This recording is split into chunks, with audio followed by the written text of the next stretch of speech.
So hi everyone, welcome to yet another live session from THiNC Institute of Design. So before we start, host, am I clearly audible? Yes, sir, you're audible. Okay, thank you so much. So yes, hi everyone, welcome to yet another live session from THiNC Institute of Design. And I know, and we know, you might be in your last hours of preparation for tomorrow's NATA examinations. So the examination is very near. There are only few hours left for your examination and you will be on your last hours of preparation. So as a support for your preparation, THiNC Institute of Design has come up with a sprint session for you exclusively for the NATA examination. So tomorrow also we had our session, the sprint session. So tomorrow you had your non-verbal reasoning session, quantitative aptitude session, and as well as the GK sessions also. So as a continuation to that particular session, today we have come up with another sprint session. So in this particular session, we will be handling a very important topic for NATA examination, the color theory topic, and as well as you have requested for quantitative aptitude session also. So from your request, we also initiating, or we are also included a quantitative aptitude session for today's sprint session also. So in this particular sprint session, we'll be handling the color theory as well as the quantitative aptitude section. So this particular session has been divided into two. The first session will be, it is related to color theory, will be handled by Shantanu sir. And in continuation with that, you will have the quantitative aptitude session, which will be handled by Venkateshwaran sir. So, uh, so prepare well. If you are having any kind of queries or doubts, our live chat is open. Feel free to ask your doubts because it's the last minute, last hours. So if you are having any kind of queries or doubts related to the examination or this particular topics, definitely you can ask your doubts through the live chat. So I think without any delay, we can start our session, and all the best, everyone. So Shantanu sir, am I clearly audible, sir? Yes, yes, you are. Okay, sir, I think we can start the session. Sure. Okay. Yeah. Hello. Just a second. Hello. Good evening, everyone. First of all, I want to wish you guys all the very best for your exams. Uh, do and wish all of you do very well. As per your request, we are here. We are meeting to discuss few, last minute some tricks, things that you should keep in your mind before going to exams. So today we will be discussing few things about the color theory. So catching up with the basics and some more implementive questions that will definitely will deal with you guys today. Also, what I want to mention here is please feel free to ask whatever kind of questions that you have. I will definitely try to answer all of them. Okay, so just give me a second before I share my screen with you guys. uh, let's uh, let's discuss. Just a second.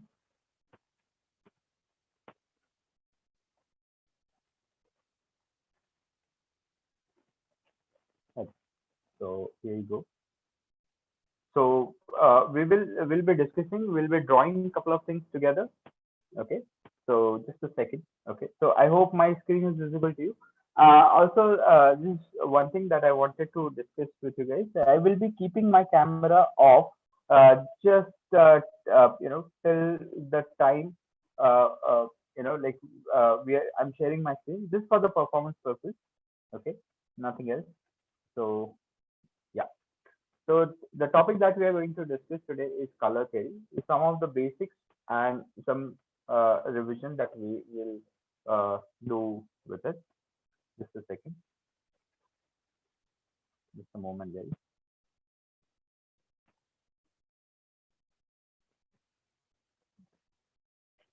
Okay. So why, first of all, why do we study color theory, and why do we have this particular topic? As like in our main sessions also, we have discussed that color is not just for the aesthetical purposes when we are discussing or when we are talking or when we are speaking about design. So colors or the perception helps much more than just being a aesthetical, playing the aesthetical part, but it also enhances and speaks about the visual language of the form or the design or that physicality of it. Okay. So here are some of the aspects. Okay. So, just for some general knowledge, if there are some questions that are, asked in your MCQs. So color theory principles, like we have traced it back, Leonel Battista Alberti back in 1435. Okay, and the color wheel or color theory that we are still in today's day, we are trying to figure out and we are using it's the color theory that was introduced in the 18th century by Sir Isaac Newton. Okay, and we are still trying to follow that color theory for a certain physical aspects of you know uh, or the physicality of use of different colors that we do. Okay, there are multiple things about the color theory that we are going to discuss, but the majority that we want to like implement or like we would like to discuss here is it's how colors affect the mood and perception, because that is what the questions will be based on, and that is what the major part that colors play in the term of design. Okay, so the purpose of color theory ranges from Renaissance fine art to the modern commercial advertising. So there is a exceptional span that like color theory is widely implemented, not just architecture but the other creative fields as well. Okay, so in this one the questions can be asked about the colors, different colors aspects of color theory, like warm and cold color theories, receding, what are advancing colors, what are the positive and negative themes, like alternative word is like subtractive and additive scheme to it. Okay. Then later on, now we have these three color schemes that in present context we tend to follow. And there are a lot of questions, like I have been uh, uh, just taking the previous year's question paper. There was one prominent question that was asked on color theories, like about a particular RGB code and to figure out what is the teal color, and like and they had given certain options. So rather than we should understand the logic behind things. Okay, so in today's context, we tend to follow these different color theories or color spectrums. Okay, so one is RGB, CMYK, and RYB. The full form is red, green, blue. CMYK is cyan, magenta, yellow, and black. K stands for black in it. Okay. RYB is red, yellow, and blue. Now, why these three different color spectrums? Okay. So let's understand. RYB is still the color perception that we are still following by the color theory that was introduced by Sir Isaac Newton. Okay. That is red, yellow, blue. So RYB is the color thing that we still perceive and still follow for the physical work. Like for example, just as a layman example, is like for painting or creating some physical samples out of colors. Okay, so RYB is majorly used in the physical media. CMYK is a negative color scheme. Okay, always remember it's a subtractive color scheme that is always we always use in digital media, especially for the print media. Okay, so CMYK is something that gives you a better manipulation or better control over the printing of perfect color. So still, the printing practices are done in a CMYK spectrum. Okay.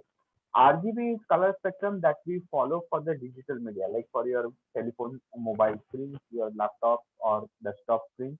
Okay. So the format that like we see colors is through the RGB, red, green, blue. It's again, it's a additive color. Okay. So always remember this three things about the color here. Okay. Then this is a particular uh, uh, uh, spectrum that was introduced by Sir Newton. So which actually was built on the purest colors that are available in nature, or that you can create. So earlier definition was the ideal colors. Okay. Uh, let's move on. Color theory was originally formulated in terms of three primary or primitive colors, that is red, yellow, and blue. Okay. So, and other colors were supposed to be like that addition and mixing by these three different colors.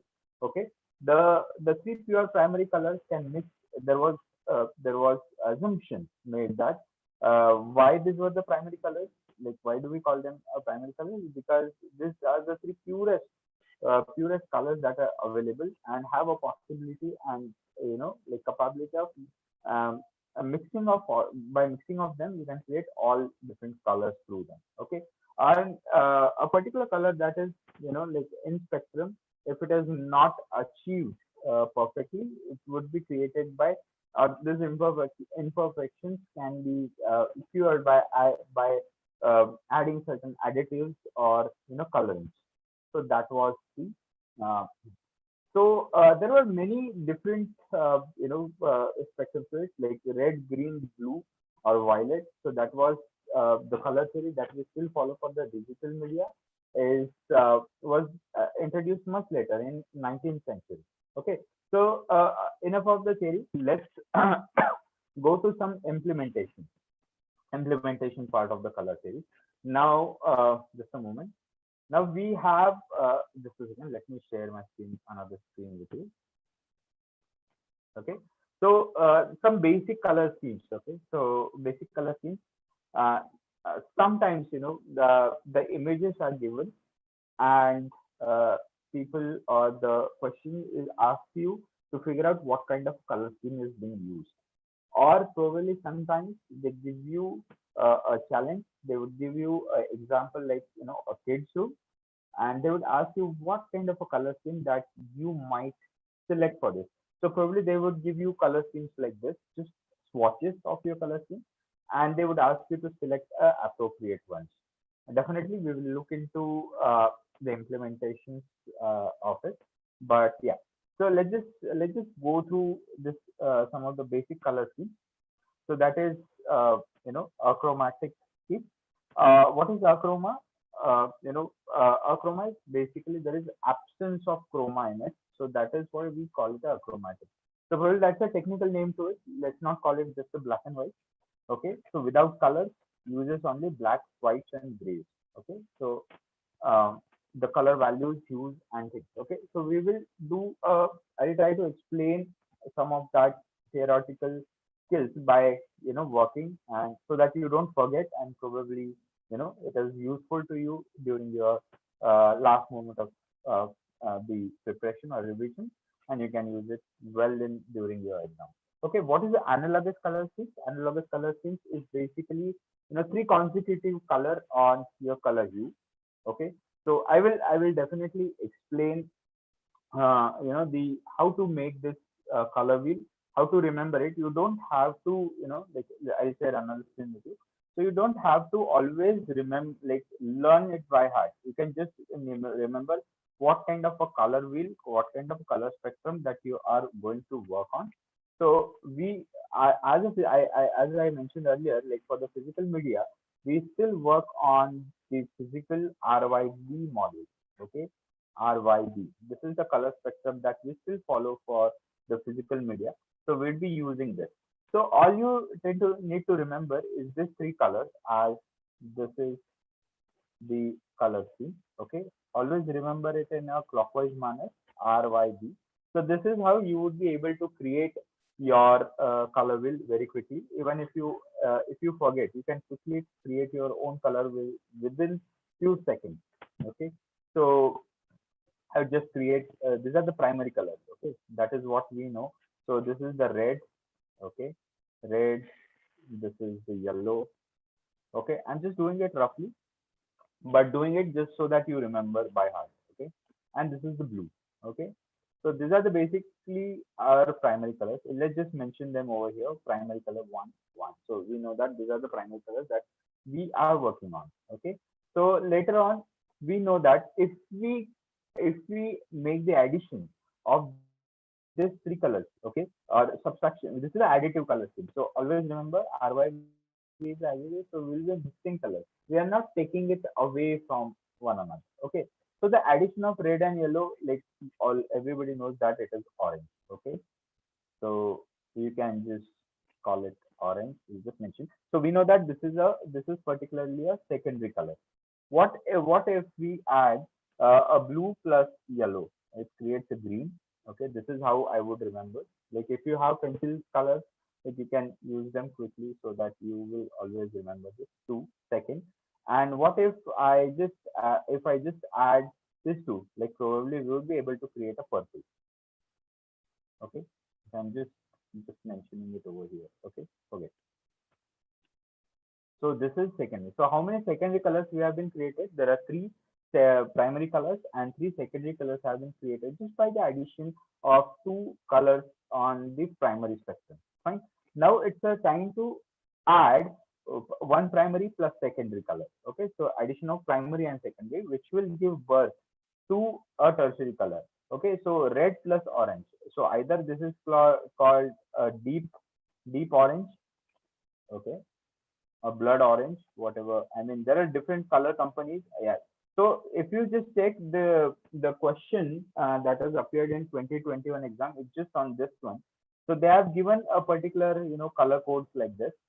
Okay, and they have mentioned different colors in this one, and they have asked you to figure out which is that color, and the answers are so close by just the content in that particular color would uh, uh, make you understand what kind of a question and what kind of color that they are speaking about. Okay, so this is another tertiary color that has been created. We'll use some stark color for this. Okay, this is a tertiary color. Okay, first tertiary color is can create. Okay, now the addition of this orange and yellow. Okay, it will create a brighter orange. You can try call it a bright orange, or the technical name to it is the deep yellow. Okay, so questions might be tricky. They might ask you something, something with alternative name. So you should be aware with it. Okay. So it's a yellow orange or deep yellow, whatever you can call it. Then you can create is by another tertiary color can be created with the addition of yellow and green. Okay.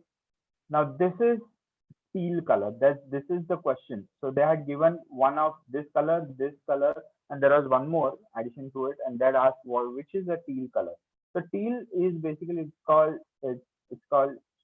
teal is it's the addition of a green plus it's the addition of a blue. Okay, so it is closer to it's not aqua, but it is a highly concentrated mixture of blue and green, viridian green to a 50-50 sort of a concentrate. Okay. Anyway, so this is another tertiary color, tertiary color, tertiary color. So there have been 1, 2, 3, and 4 tertiary colors have been created till now. Okay. So now the moment when we mix this purple, secondary color, purple is the secondary color, and okay, so this is a darker, like a purple. Okay, so bluish purple, or a royal blue, whatever that there are various Persian blue. There are various technical names to this again. Okay, so this is another tertiary color. Now the moment you mix secondary the particularly this purple and the red, you would be able to create a slightly mauve-ish kind of a color. So this is like a red purple. It is generally called mauve. Okay, so which is slightly towards the warmer side. Okay, so this is how we recognize the color wheel. Okay, so like just to fine. So this is how the color theory can be understood quickly, and you can remember this. So in this one now we have been able to basically create. There are three primary colors. From three primary we have been okay. So three primary we have been able to create three secondary colors, and if you count 1, 2, 3, 4, 5, and this is also a tertiary color. So six tertiary colors. So basically this is how the 12 values, 12 different hues or chromas have been created. Okay, hue is denoted or probably considered to be the purest chroma or the purest color value of it. So that is what we understand the purest. Okay, so this is how you can simply remember the color wheel. Okay, just remember RYB. Okay, so with these three colors, you will be able to create the entire color spectrum quickly. Okay, fine. So this is how it is done. Let's move on to the color scheme. Now probably we would understand the color schemes much easily. So now let's understand the analogous color scheme. So analogous color scheme is quite easy, but it's very interesting to see, as it consists of three colors on a color consecutive, any three consecutive color like this, or this combination, or this combination, or this combination. Okay, just three closest colors possible. Okay, any two closest color possible. Okay, or its shade, or its values, or its tints, or its tones, anything. Okay, you can use anything. So that will be called analogous color scheme. Okay, like from cold to warmer, warmer to cool. Okay, so it will give you a very subtle closer values, and the color, that analogous color scheme, which it's quite vibrant. Okay, the work that comes out to it is it's quite vibrant. Flash schemes are, just another way to, speak about is, a complement on the color wheel. Okay, so basically combines the color with the hue to the right or the left of its component. Okay, so this is a flash scheme. Rather than this is the most widely used and common, which is a complementary color scheme. The complementary color schemes are the color present on the color wheel exactly opposite to each other. Okay, so like this. Okay, let me just select. So for example, like these two are the complementary colors to each other. These two are complementary colors to each other. Complementary are basically exactly opposite colors on the color wheel. Okay, so always remember this. Monochromatic color scheme. Now, why it is called monochrome? Basically, it has always uses only the tints, shades, and values of one single color. It is not a black and white. That is why a black and white can be a monochromatic, but a chromatic can be this can be black and white or a monochrome, a chromatic. Okay, so basically there is a chroma in it, but only a single chroma. So basically, what all you are using, like suppose if you are using red, right? Just a second, let me use this. Okay, so basically this is just one red. So you are basically creating everything out of this red. Okay, so basically its shades, its values, its tints, okay, or its tones. So you can create a monochromatic scheme. Okay, fine. So this is something interesting. You should always remember. Neutral color schemes. So basically, see, these colors are generally used to create a very classic, very elegant kind of a feel to it. So it uses. So in questions might be asked, like it's a living room, it's a farmhouse. You want to create a living room which has a fireplace or maybe something like this in it. It's huge. What kind of a color scheme might be suitable? Okay, so generally you tend to suggest neutral or achromatic or monochromatic schemes to it. Okay, fine. Now let's move on to the next one. Now this is a split complementary. Now just like the previous complementary color scheme, split complementary is quite interesting. It has three colors. Unlike the complementary color scheme that we saw earlier. Okay, how does split complementary scheme work? Now we have seen basically, like suppose these two colors. Okay, these two colors are complementary to each other, right, on the color wheel. So this is a primary color, and this is one is a secondary color. Correct? Okay. So these two colors are complementary to each other. But split complementary, what does it do is like take any color of this complementary. Instead of selecting the exactly opposite, select two adjacent colors to it. Okay. So this is how it becomes a split complementary. It's like a Y shape. Okay. Always remember, split complementary is like that. Fine. So split complementary can be anywhere. Like probably these are the opposite colors. Instead of this, like you can use these two. Okay, so that is what is we can consider as a split complementary color. Fine. So let's move on to the next one. Primary scheme. Primary scheme is like basically using just all the primary colors. Okay, the purest colors. Okay, so that is your RYB, red, yellow, and blue. So all the primary colors. Okay, so basically the swatch, the swatch can be like this. Okay, the red, the yellow, and the blue. Okay, so basically you are using these three colors to create that color scheme. Fine.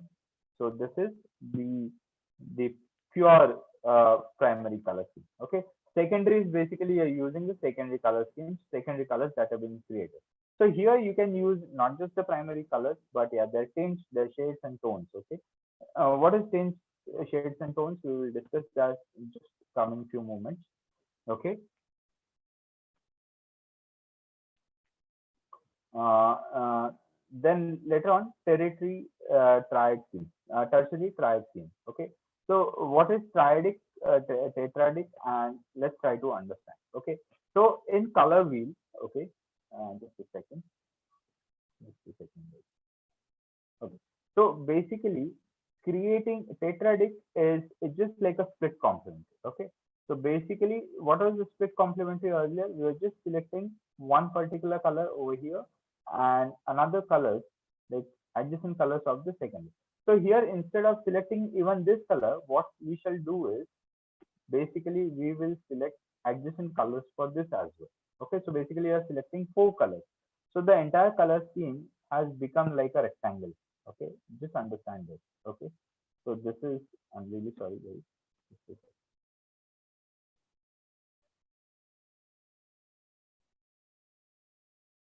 a moment.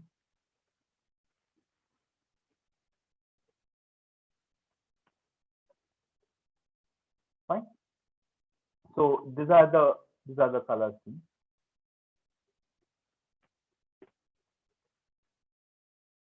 Okay, fine.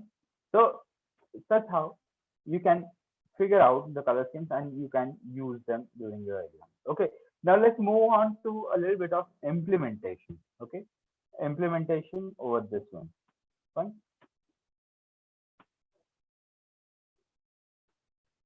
Okay, so how does this color theory, color principles actually affect? And when it comes to like rendering or probably understanding the cooler or the warmer color schemes. Okay, so and how to use two of them together.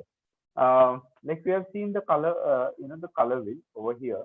Now, if you just observe from this particular color, if you follow till here, okay, so this particular from mauve to this warmer green, okay, so these are the warmer colors here. Okay, okay, and if you observe from this to this, these are cooler colors. Okay, cool colors as in the colors that depict warmth, fire, or vibrance, where cool colors reflect calmness and composedness. Okay, so you basically that composed calm posture, so you can derive from this color. Okay, so let's move on to the next thing, that is like we would see like how this particular cool and warm conditions can affect things. Okay,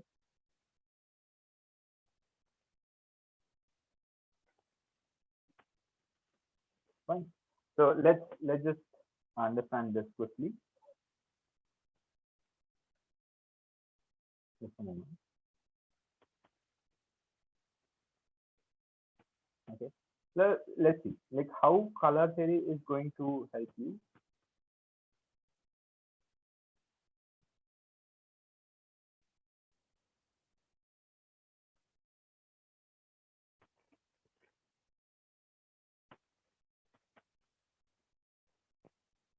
Just a second.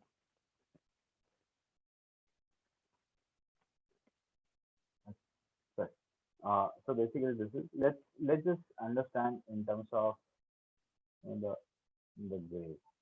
Okay, so this is a gray color.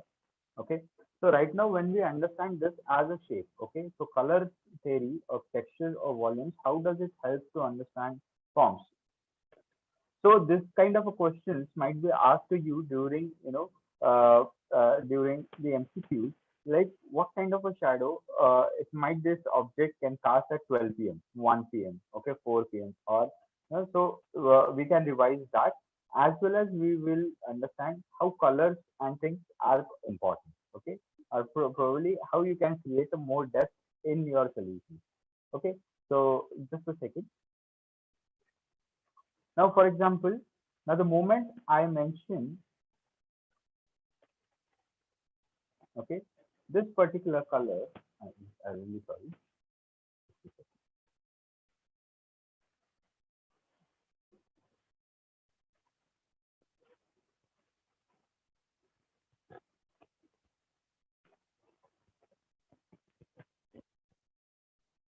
Okay. So the moment I add a lighter tone, now instead of that shape, now I am trying to express this as a particular form over here. Okay, you see. Now moving on to one more, like probably let's just do this.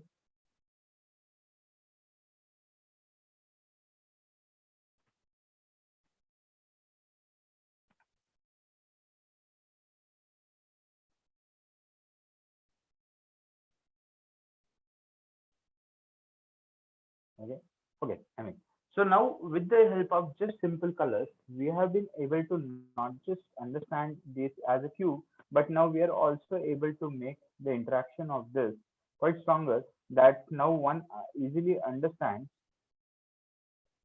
just a second, that this is a this is a object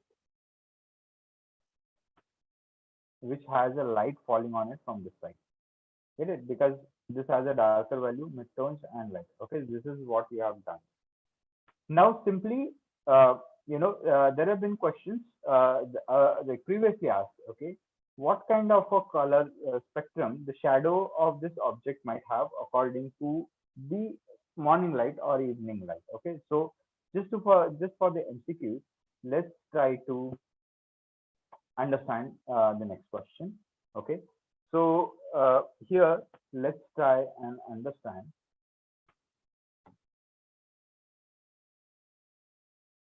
Just a second.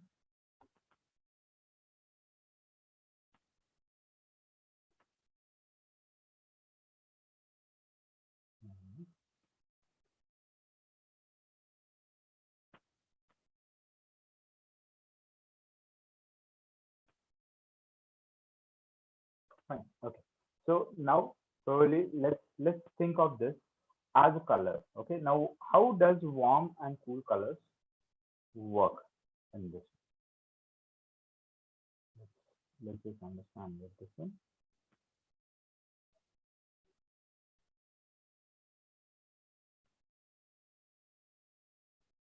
Okay.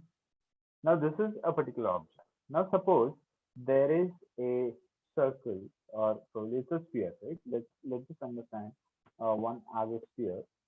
Okay. So probably this is probably let's understand this is maybe colored a little bit brownish. Okay, so probably this is the color of this object. Fine. So in this case, now if they ask you like what kind of a what kind of a shadow, where is the shadow, and colors of that shadow particularly. So to understand, what we are going to do is, like, first of all, let's create an assumption of like what kind of a light that is falling on. Suppose there is a light falling on this one from this side, and like probably it's a harsh afternoon kind of a shadow. Uh, like it's, so we understand that shadow that will be casting on this one will be tied to a color that will be casted by this is quite warmer, like yellow. Okay, so that will not just only reflect over here. Let's understand. Okay, how does this work? Okay, so okay, so it is not just only working on this one over here. Okay, but it would also be affecting this, as this is the reflection that it would be taking from this object, right? Now understand the moment this particular light, which is warm, right? So just a second.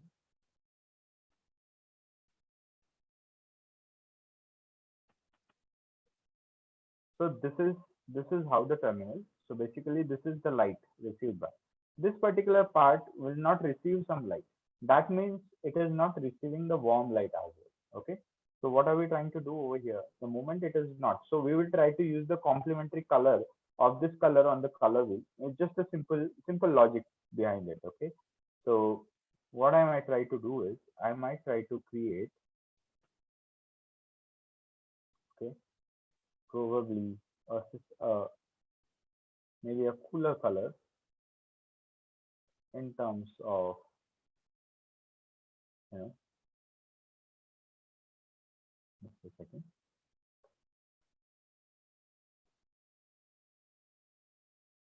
Okay. So probably this way, my depth to the object that has been created would be interesting. Not just this, but the moment you are casting a shadow of this object. Okay, like for example, just a second.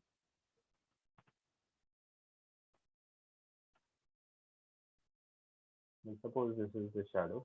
Let's forget.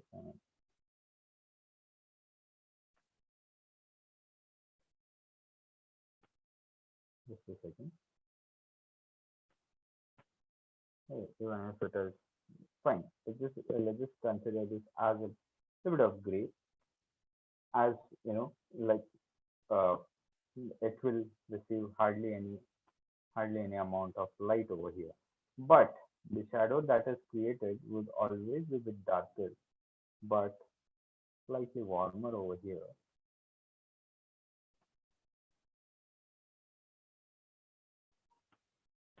Really sorry, guys. Okay, it's just creating a quick depiction of it. Okay, so I don't want to take much of spend much of time over here.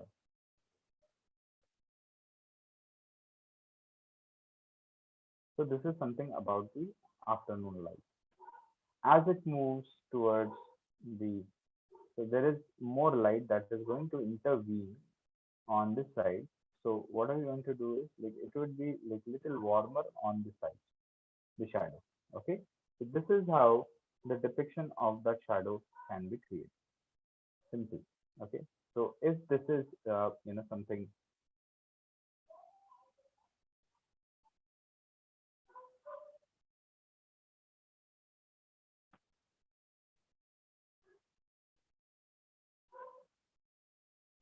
moment.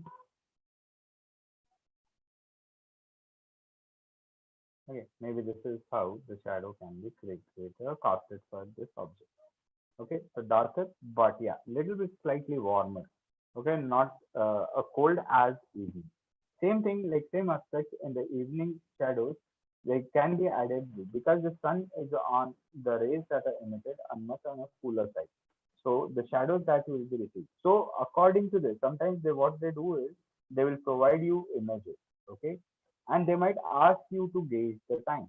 Okay, so like for example, we'll just use the same information, but in sort of a different way. Okay, just a moment. We'll take this over here and completely change it. Just a moment. Now, for example, it has been casted by a little bit of warmer light. For example, just a moment. We will consider this as a little bit of warmer light.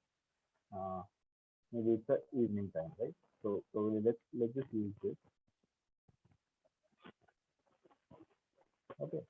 So probably the casted shadow of this on the same object will be slightly more towards the cooler side, as it is not receiving. So this is again a little bit of warmer, but yeah.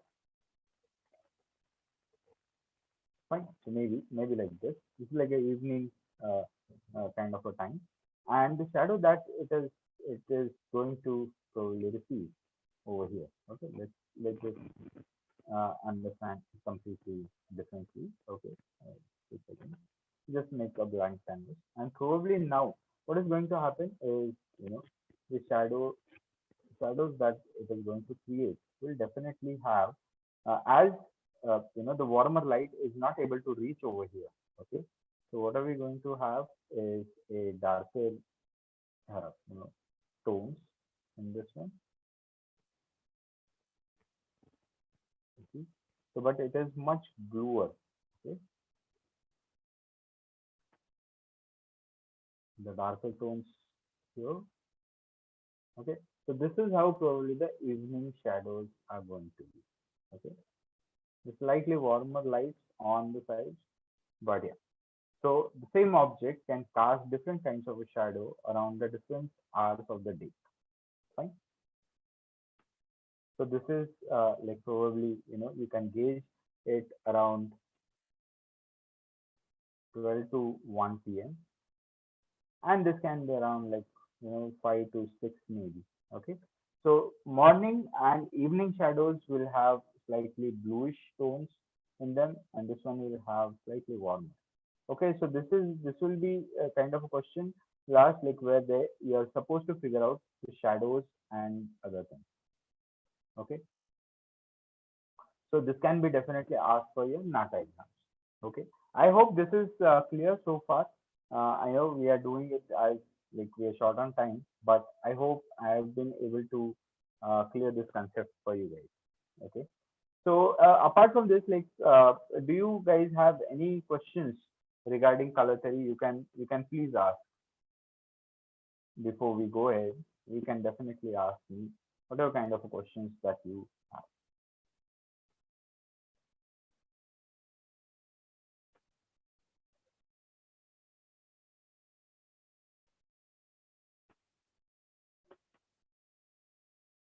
Okay, so this is something simple about the color spectrum, color wheel, color theory that we have done.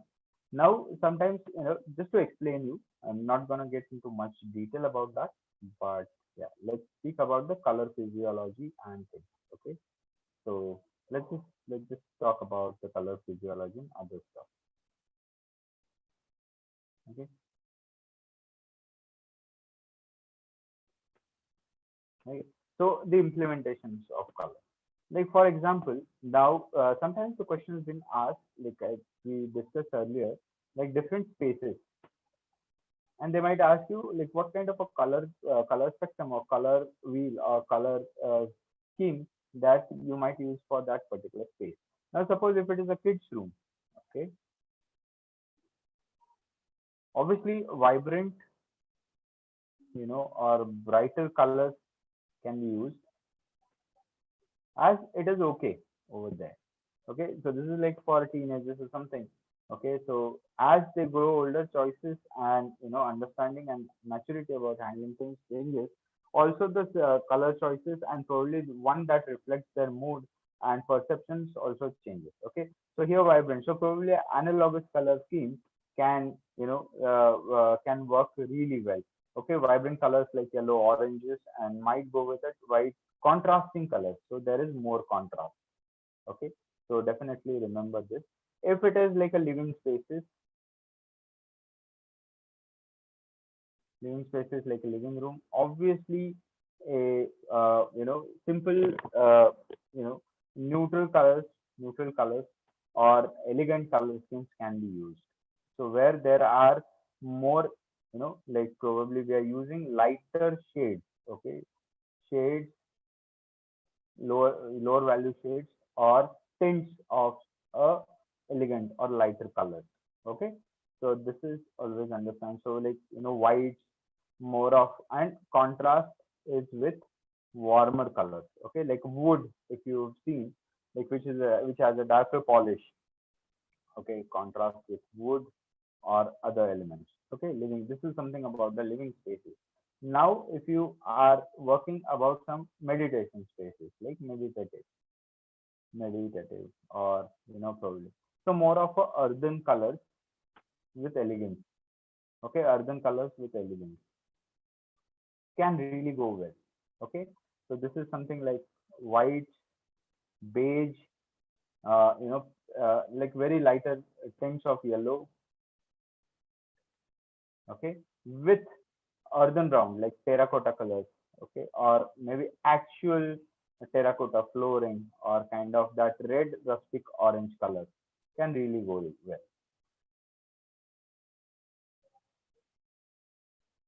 Fine. So there are a lot of things you can actually understand from the color physiology. Okay, Uh, Now there's something about, like if they ask you to create, probably a room for, you know, a classroom, or maybe, or something related to office space. Can, again, it can go exactly as, a living space or medical space, but yeah, definitely with more furnished and, finished materials. But yeah, something like, suppose of a royal affair, kind of a thing, okay, like which has a very huge grandeur, or, you know uh, kind of grandness to that entire structure. Okay, so like we can use a lot of yellows, but yeah, neuter tones of this, like maybe towards the chrome or ochre. Okay, so for this, a lot of people use oxide flooring on the floors. Okay, oxide floor, so where they use sometimes chrome with greens, darker greens. And generally, we try to avoid, the violet and magenta over here. But yeah, sometimes, people do use it. Rustic orange can also go really well with it. Okay, so these are kind of a color schemes that, you should, if certain questions are used, you can definitely answer them according to the elegance or the need of that particular space. Okay, just the last concept that I would like to discuss is, a lot of people, like confuse what are shades, what are tints. I Please don't confuse yourself during the exams. Okay, so just to understand, I will explain this once again. Okay, so I think we had done this during our mails, but yeah, maybe there might be new people over here who are joining us for the first time. Okay, so shades are basically when you add black. Tints are when you add white to that particular value, sorry, that hue. Tones are basically when you add gray. Okay, so it's the addition of black to any color, addition of white to any color, tones. Like for example, now just to implement quickly, to see. Okay, I will try to explain this. Like suppose if this is a color red. Okay, this is the pure red, pure hue. Okay, hue is basically the pure color, the purest of all of it. Okay, uh, now if I start adding black to it. Okay, like you see, if I start adding black to it slowly. Now this is like suppose 10% to it. So this is a shade of red. Okay, now if I add more black to it, this is slightly darker shade. Okay, darker shade. And there might be a one situation, then it might come very dark, almost the black, right? So what have we done is, like, we have added black and we have created shade. Now the same thing, like it's a red color again, same pure hue, pure value. Now we will start adding a little bit of white to it. Now what is this? These are called tints. Okay, so probably like this is the 10% type. Okay, I'll add more white to it. Probably, so this is lighter tint. Again, lighter tint. There might be at some point, like you go on, you would get the exact white. Okay, so this is, what is this? So these are tints basically. But why? Because you added white to it. Now tones, like when you add grays to this one. Okay, so which is a combination of both black and white. So basically in diagonal here. Okay, so these are muddy, these are very earthen tones, neutered tones also you can call them. So basically we are adding grays to it to bring more subtleness in that, opaqueness. Okay, more matte kind of a finish, or opaque finish to it. So these are the tones. Okay, the tones are created when you add grays to your color scheme. Fine. So this is something about the color theory, color spectrum, that you should possess the knowledge. Okay, so this is it. So on the basis of this, the questions will be asked. There is nothing out of the syllabus. Don't get confused with, like all RGB codes and things. So sometimes what they do is, to just to confuse you, they might just pick up random numbers, or sometimes they pick up colors with a RGB code. Okay, and in the answers they will mention, like, what is this particular figure out which color is this, or find the name a particular color, which one is among these swatches, and the answer might be given in RGB code. Okay, the RGB code will be mentioned over here somewhere, or like over here. Okay, so don't get confused or don't get scared. Read the questions very carefully and try to answer them. Okay, so definitely one or two questions uh, in the MCQs or sometimes in an implementation that will definitely ask. Fine. So I think this is something about the color theory. If you guys have any particular requests or questions, I can definitely take them and answer you guys.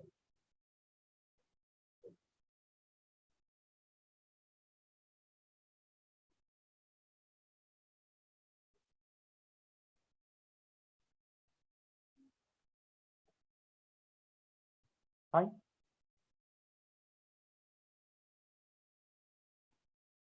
Just a second. I'll share my screen once again. So basically go through the things periodically. What are the questions? There is nothing that can be asked outside of your color wheel, okay, color spectrum, that is RYB. Sometimes, sometimes they might ask you the full forms of it, okay. They color interaction, like implementations, like if living room has to be painted white, what, or probably red, and this is kind of a particularly a mood that you wish to set, what kind of color you might suggest. Okay, what kind of a color scheme you might. So there are this kind of a questions can be asked. There won't be anything very differently asked than this. Okay, so be prepared, remember your basics. Okay, understand the logic behind the questions, read them very carefully, and then try to resolve, then try to provide a solution uh, smartly. Okay, so I think that is all about the color theory. uh, if you have any questions, we can or if a particular request, we can deal with it. Otherwise, we can stop over here.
Okay.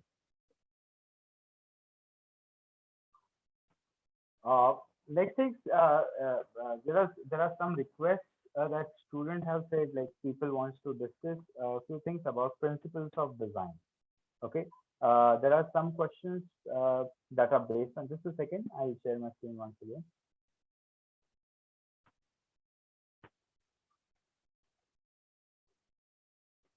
Just a second.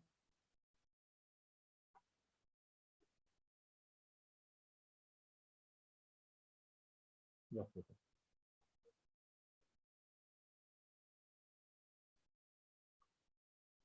Okay, just let me share my screen once again with you guys. Hello. So yeah, so I've seen some questions. People have asked about principles of design. Okay, so now there are some of the questions that have been asked on principles of design.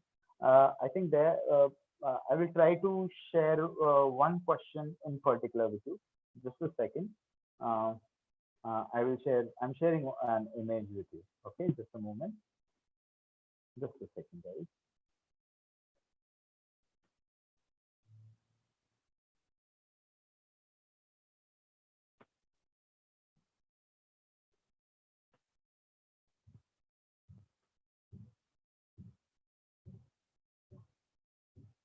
Just a moment.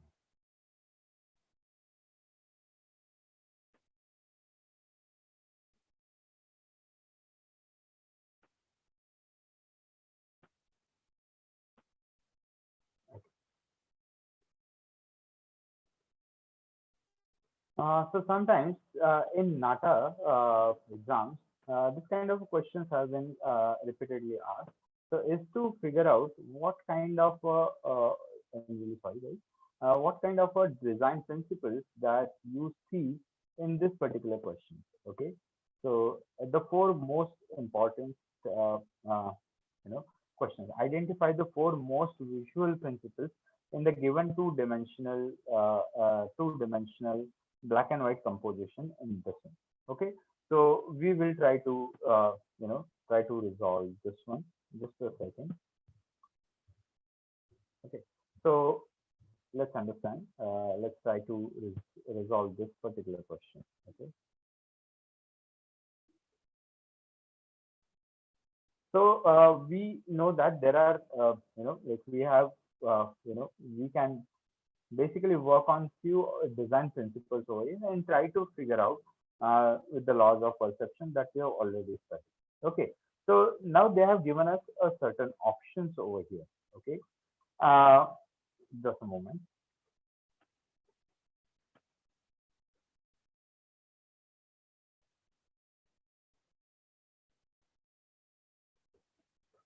Fine.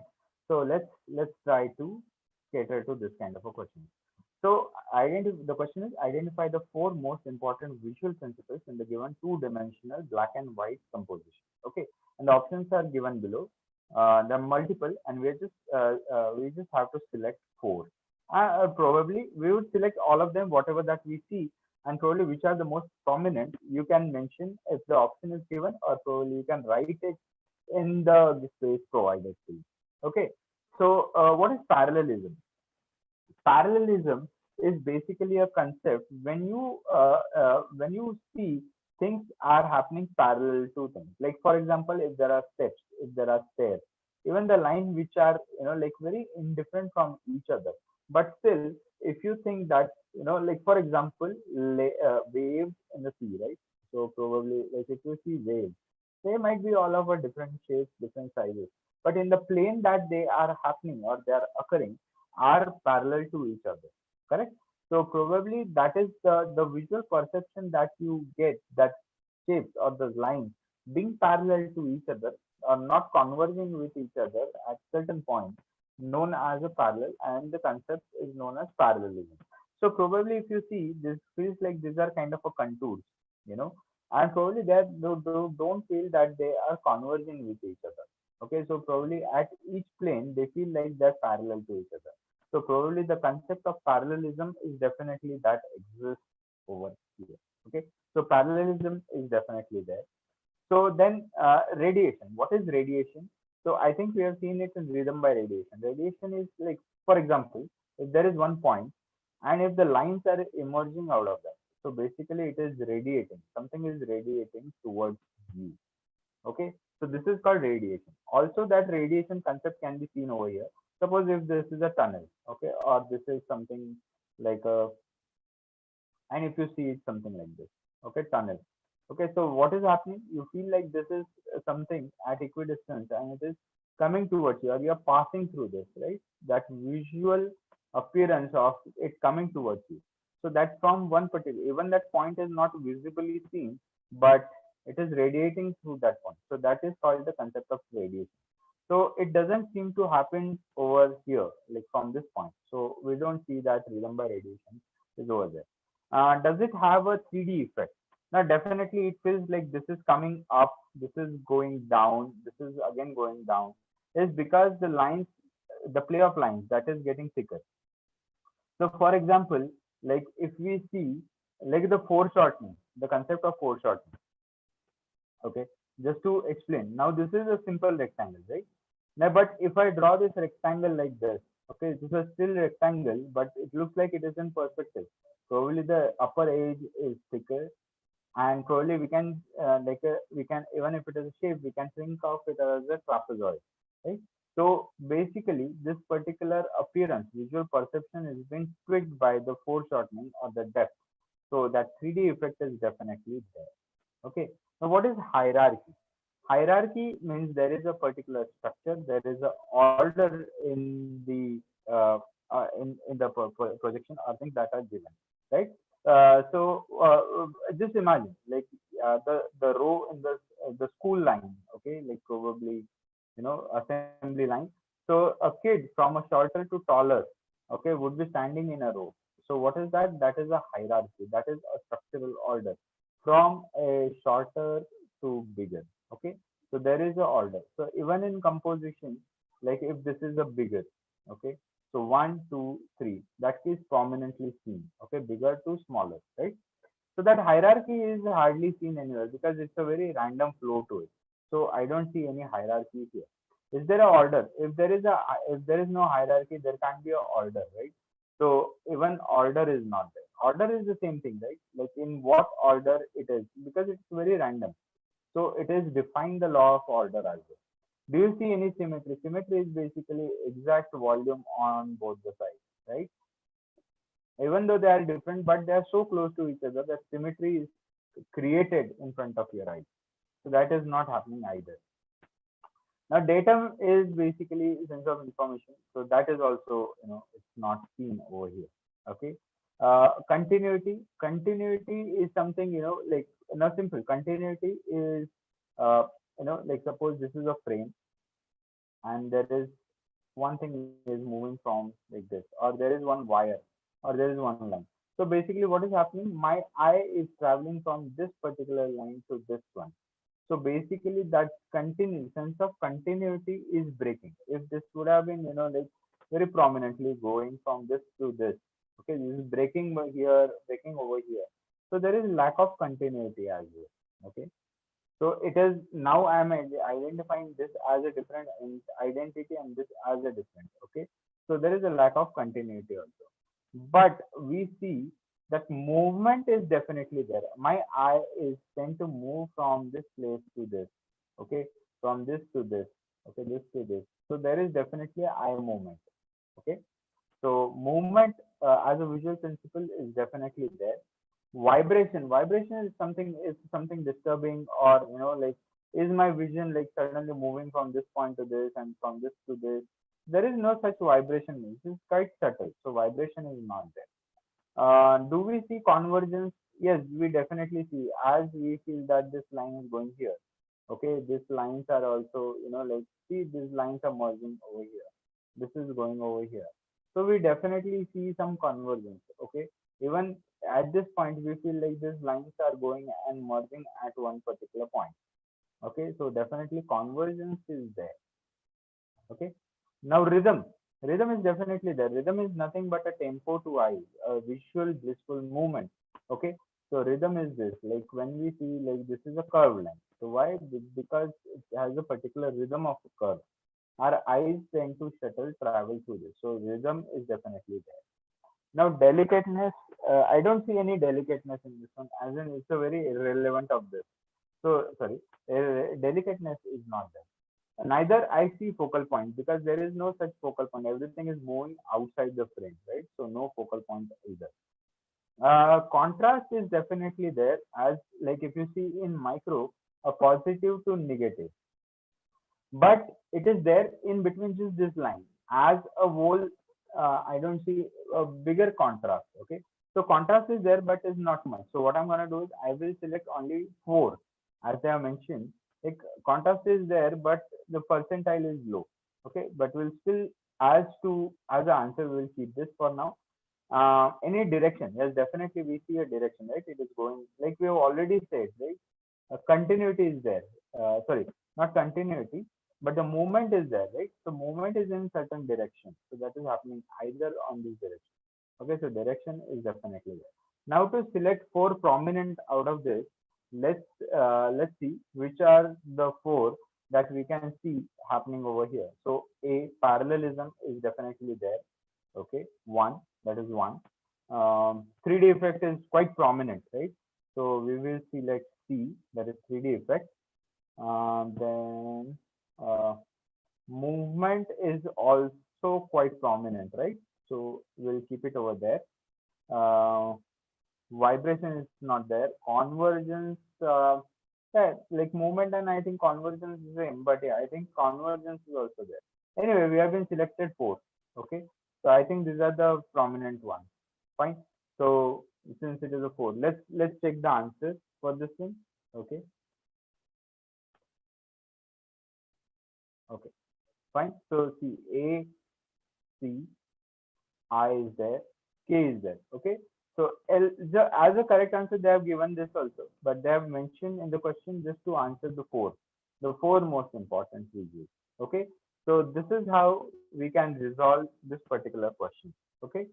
So this is something about the principles of design, implementing, and we are trying to identify them as as a question. Okay. So we'll try to cater to such one more example like this, and as a request, so that you guys get a good practice. Okay.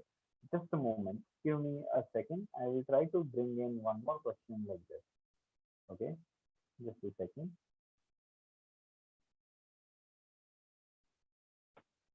Okay. So there is this particular question given to us. Okay, let me just increase a little bit of brightness for you guys. My screen is pretty. Just a second.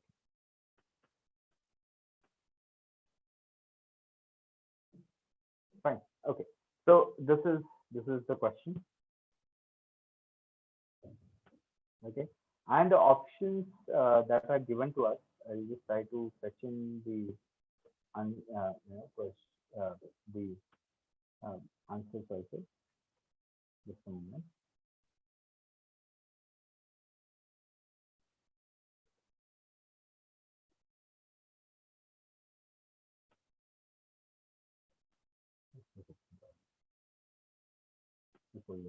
Okay.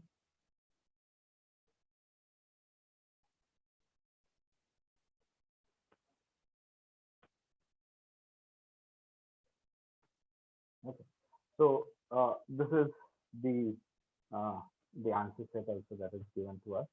Okay, and we are supposed to select from this particular option. Okay, let's bring it in the center so that you guys see all of them together. Okay, so this is the question. I hope it is visible to you guys.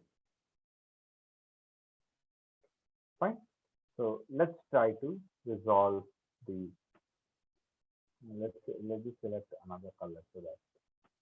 Fine. Anyway, so now there is particular 2D visual that is given to us, and we have been asked to select different questions from this one. Okay. Or so we select the visual perception or laws of perception or principles from this one and try to figure out. Okay, so what are they trying to do is they have given us a certain word. Okay, so they first is the repetition. So do you think repetition is there? So I think there are a lot of patterns and they have been repeated once again and again. Okay, so there are a lot of repetition. You see, there are patterns been repeated a lot. So definitely it is based on repetition. So I think repetition, I find it quite important. Sorry, prominent in this one. So that is probably the correct answer also. Parallelism. So like earlier question, we don't see anything parallel over here. There are some things over here, but that is something not major. Okay, so I don't find that great parallelism in this one, except somewhere over here. So I don't think parallelism is the correct answer. Then there is a radiation. Radiation we have spoken, right? So I don't think is a lot of radiating concept over here, though, because it's not something that radiating from one particular point. Okay, so I don't find that radiation is there. Okay. Then there is a distortion. Distortion is like a disturbance. No, so every element is though individual, but it's not disturbance. Probably it is, like harmony. It's a good example of harmony. Okay. So that can be see hierarchy. There is definitely it's a chaos. I don't see any hierarchy in this one. Vibration is not vibrating; it's just happening. Okay, so vibration is also not there. Do you find any symmetry here? I don't find any symmetry. So like we'll check out the symmetry. Do we have a continuity? No, except all the few it stops. Like this is not going anywhere. So I don't see any continuity also as well. Okay. So is there a direction? No, there is no direction here. Is there a variety? Yes, definitely. There is a lot of variety of patterns. This is circular. This is like a leafy or dotted flowers. There is a lot of variety. So this is definitely a harmony by variety. Okay, so variety is definitely there. Okay, is it dynamic? Yes, definitely it is dynamic. It is not at all static. My vision is running over here, very very random, very rough. Okay, so dynamic is definitely there. Okay, then convergence. Is it converging only? I think only at certain points, right? Like probably this visual is converging over here. This is converging at this point. This is converging. Okay. Mm, yep. So probably this is what somewhat like feels like it is converging over here and spreading again. Like this also, if you see like another part that is converging, tend to converge over here. So convergence is there slightly, but yeah, it is there. Probably not so prominently, but it is there. Contrast. Contrast is definitely there, right? Definitely contrast as like a space. Okay, as the shapes are also quite different. But too much variety. So probably it is leading to confusion rather that contrast has gone too much. So probably contrast is there, but it's not a healthy contrast. It's a bad contrast. Okay. So probably we'll consider it as a lesser quantity of contrast. Okay, like probably 50-50. Okay, the delicateness is, does it look delicate? No, it doesn't look delicate to me at all. It is complex. Like complexity is definitely there. Okay, but complexity is not something like a element. Okay, so we try to avoid that. And flow is there in certain cases, right? Fine. So let's try to check if our answers are correct. A is definitely there. Like B parallelism is not there. C radiation is not there. Okay, we have written distortion. D is there. Okay, then later on, okay, variety is I. There is there. Then definitely it is dynamic. Just one like we were discussing four, right? So we'll do one more. Dynamic is there and convergence is there. Fine. So we are done with four. Okay. So let's take the answer A, C, J, K, L, P. Okay. I think we have not selected C, but I didn't find any radiation in this one. Okay. So yeah, probably the answer that is like probably radiation is, you know, like what we said, like it's not that much. So probably that's what they have taken. But it's totally fine. It's my answer to it. I don't worry about that. I have selected other four. Okay. So this is how guys you approach towards this kind of a question. This will be again definitely there at least one question based on the visual information that is there present in front of you, and you would be asked to select 4 to 5 visual principles of design from the given image or given the figure. Okay, so I mean this is how guys you approach towards uh, this kind of a question. Okay, if you guys have any questions, any doubts, please go ahead, please ask. I can take any requests from you guys if you have. Definitely. Yes. So the idea is figure out like first of all observe the image really properly even before looking at the answers or those options that are given to you. Try to figure out what kind of principles are present. Okay, otherwise your answers tend to get sometimes too confusing or too influenced. So rather practice this before even you see this, like what kind of elements that you think will be coming out from this particular video. Okay,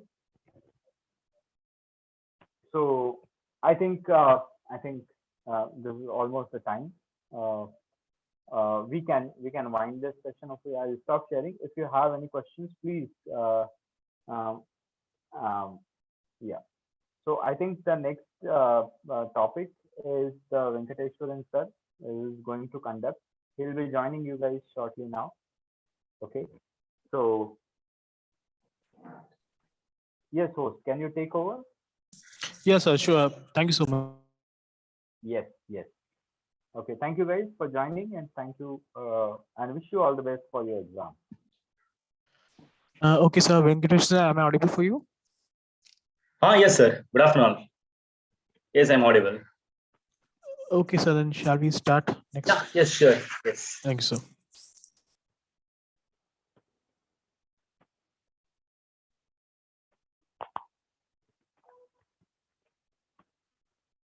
So, yes, good afternoon, all of you.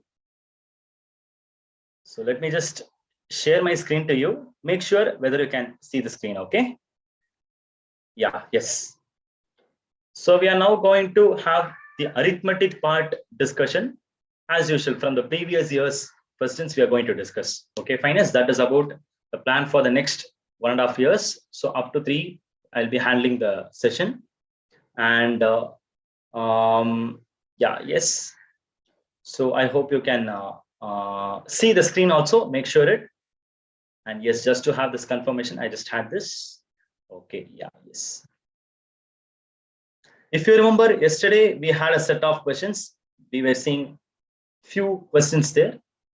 And now let us continue from the same part. So yes, let me just come out with the questions. And if you remember yesterday, in our yesterday's session, we solved some of the arithmetic questions that were from the topics time, distance, time and speed, mensuration, ratios, basic geometry, all these things. And again, we are going to continue from there only. So yeah, yes. And here again, we will be seeing problems based on the same kind of topics, but we will try to work out some extra varieties of questions, some new other varieties. Okay, all right. Yeah, yes, fine. And yeah, yes. So here is a question for you. Let me just post the question here. Okay, yes. So let me just share the question there on the screen. And please make sure you can see the screen also. Please use the live chat box to give your replies. Yeah, okay, fine.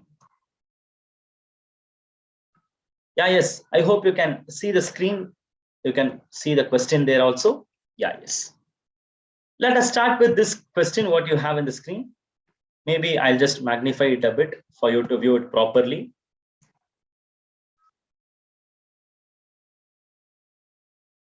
Yeah, yes. Okay, here is the question. Jack leaves school by walk to go to his home, passing many building units. If Jack walks along the depicted path, what is the distance that he has walked? So that means you can see the diagram that is given below here in this question. This is oriented with that question only. So see here, this person Jack has to go to his home from the school. This is what here it is given. Okay, you can see the school here, and here is his home, and he needs to go by walk. And it is given that he is going to travel in this way. See the dotted line you can see there. The dotted line represents the way he is going to walk. The path. Fine. Okay. All right. Now we have to give the distances in terms of units. You can see the units here as well as here. They are all given in terms of the buildings. That's all. Okay. You see the width of the building is 1 unit and the length of the building is 2 units. Anyways, this doesn't matter because he is traveling along the width only. So yeah, students, you can see the picture. So if you see here, 1, 2, 3, 4, 5, 6. So that means here there are 6 units. And here if you see 1, 2, 3, 4, 5, 6, 7, 8. There are 8 units. So that means 6 units here and 8 units here. And of course, this makes a confirmation that they are at right angles. Now you can look at this picture. Let me draw it again. So you can see it on the right hand side.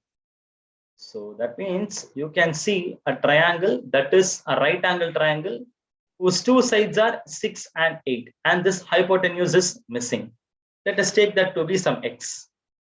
I think this is enough for you to tell the answer. So once you are clear with the basic geometry that is based on geometry and mensuration, which is particularly based on right angle triangle, you can easily just realize this question. Any answers for this, please?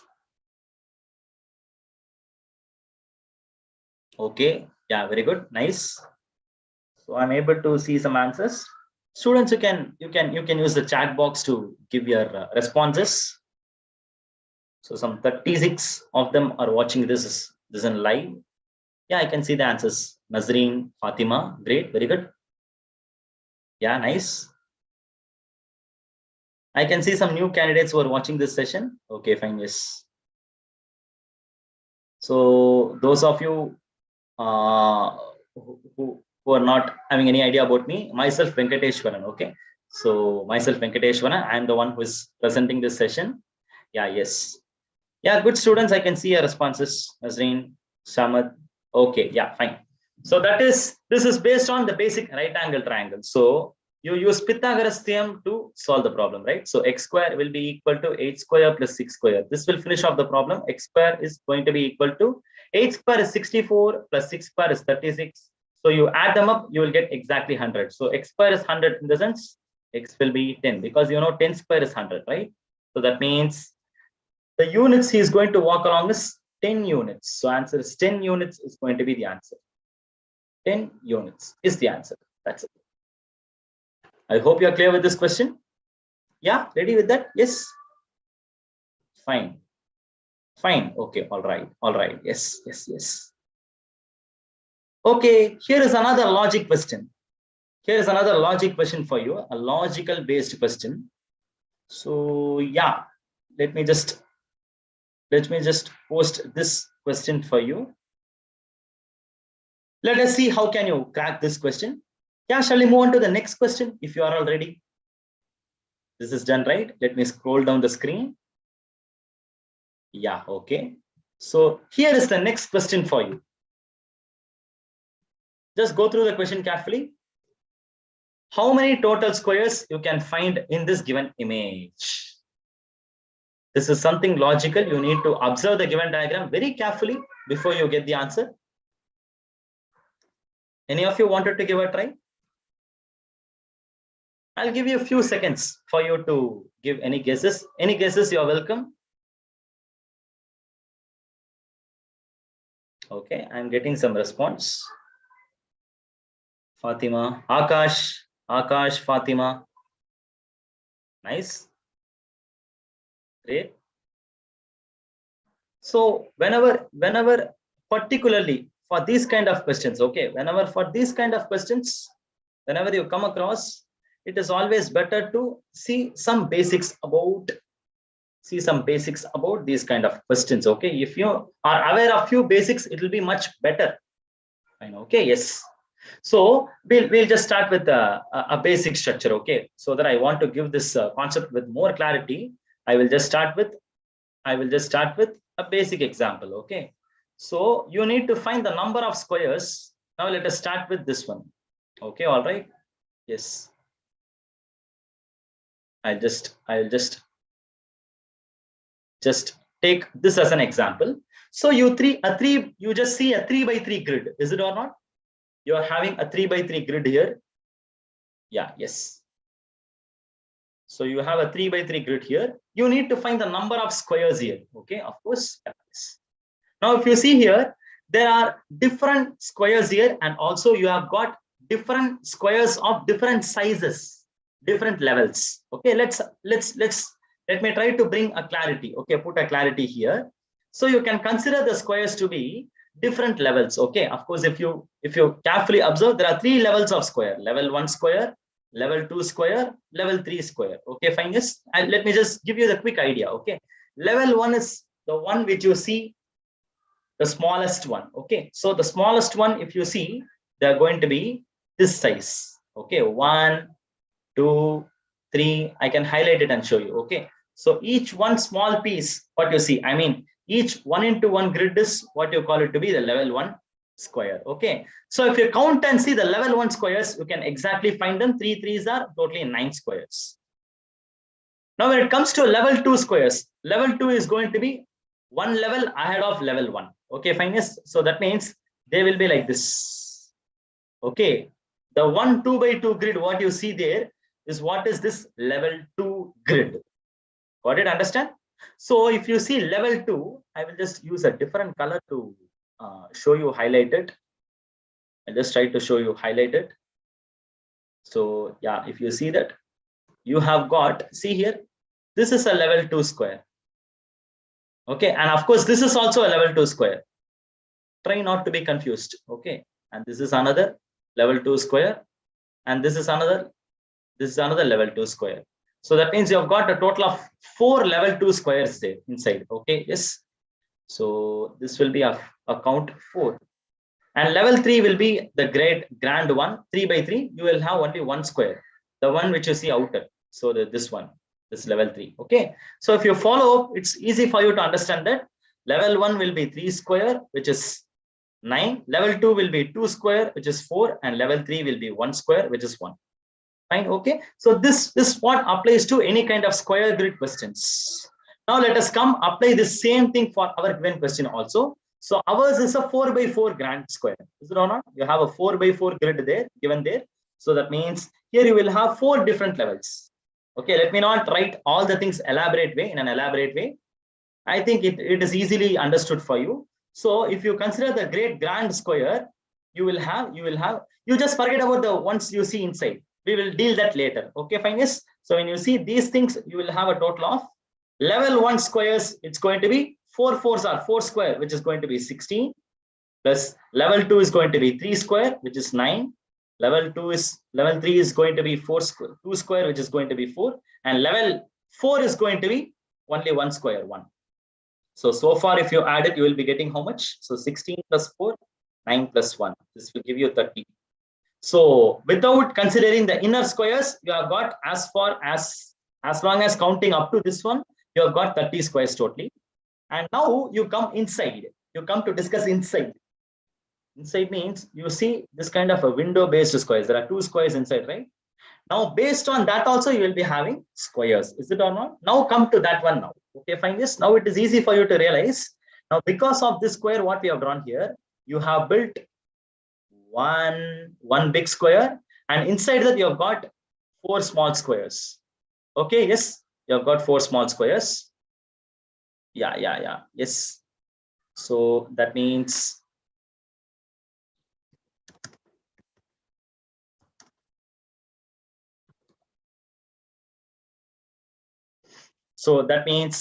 you have got, just a moment.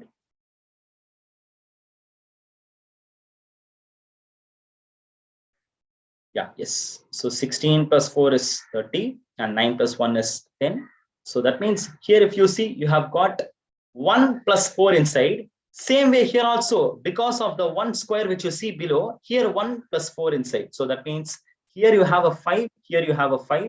So totally you have got 30 plus 5 plus 5, a total of 40 squares you have. So the answer is going to be 40 is the answer. That is the answer.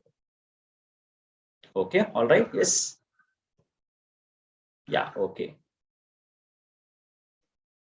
So answer is 40. Any doubts with that? Yeah, I think most of you have given the correct answer. I can see it on the chat box. I can see that in the chat box.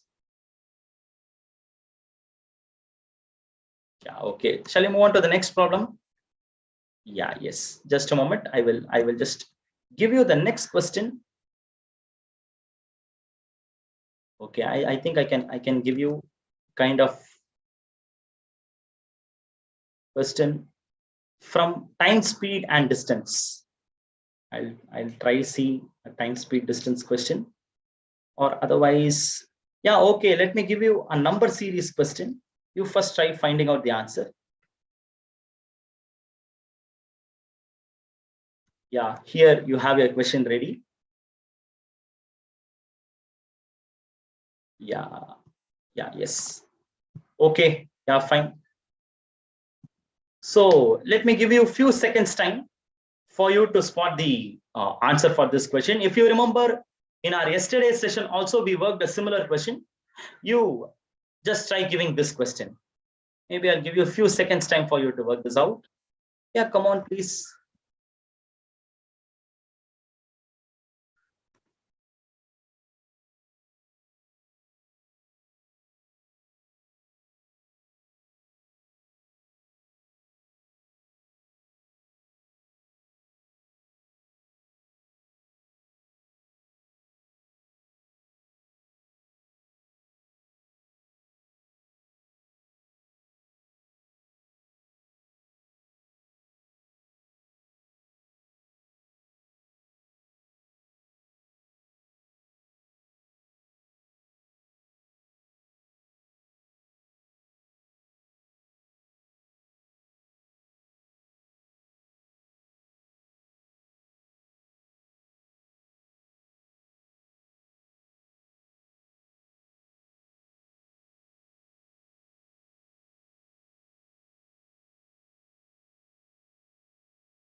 Any answers, please? Yeah, I can see the answers. Yeah, I can see. Sorry, just a moment. Yeah, yes. I hope now you can see the screen, right? Yes.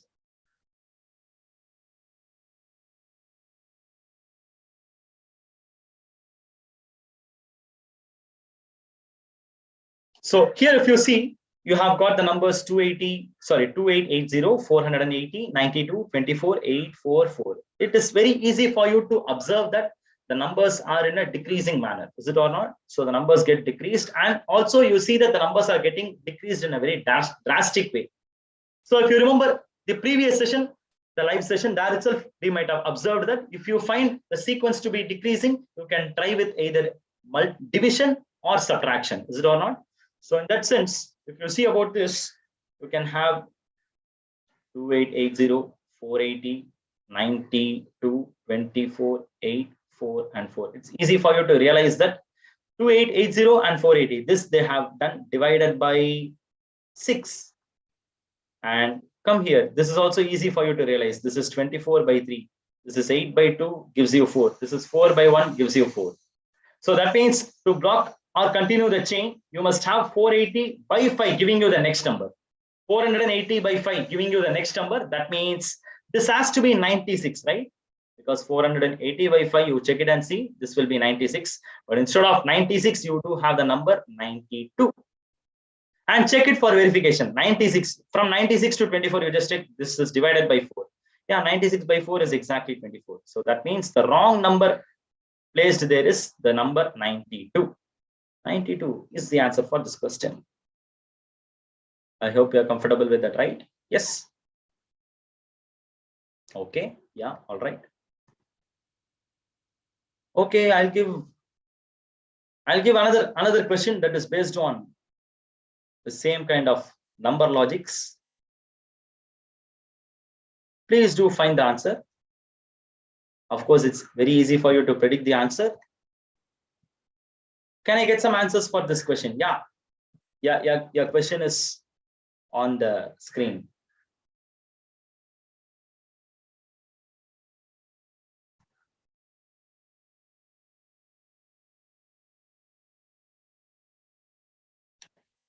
So here the question says, when the digits within the number are multiplied with each other, the product of which of these numbers will be the lowest?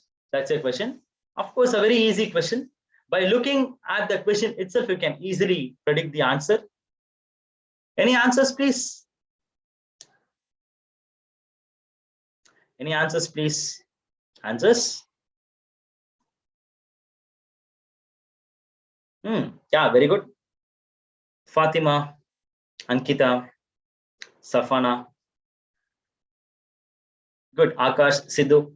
Great, great. So it's easy for you to realize, right? See, you don't even have to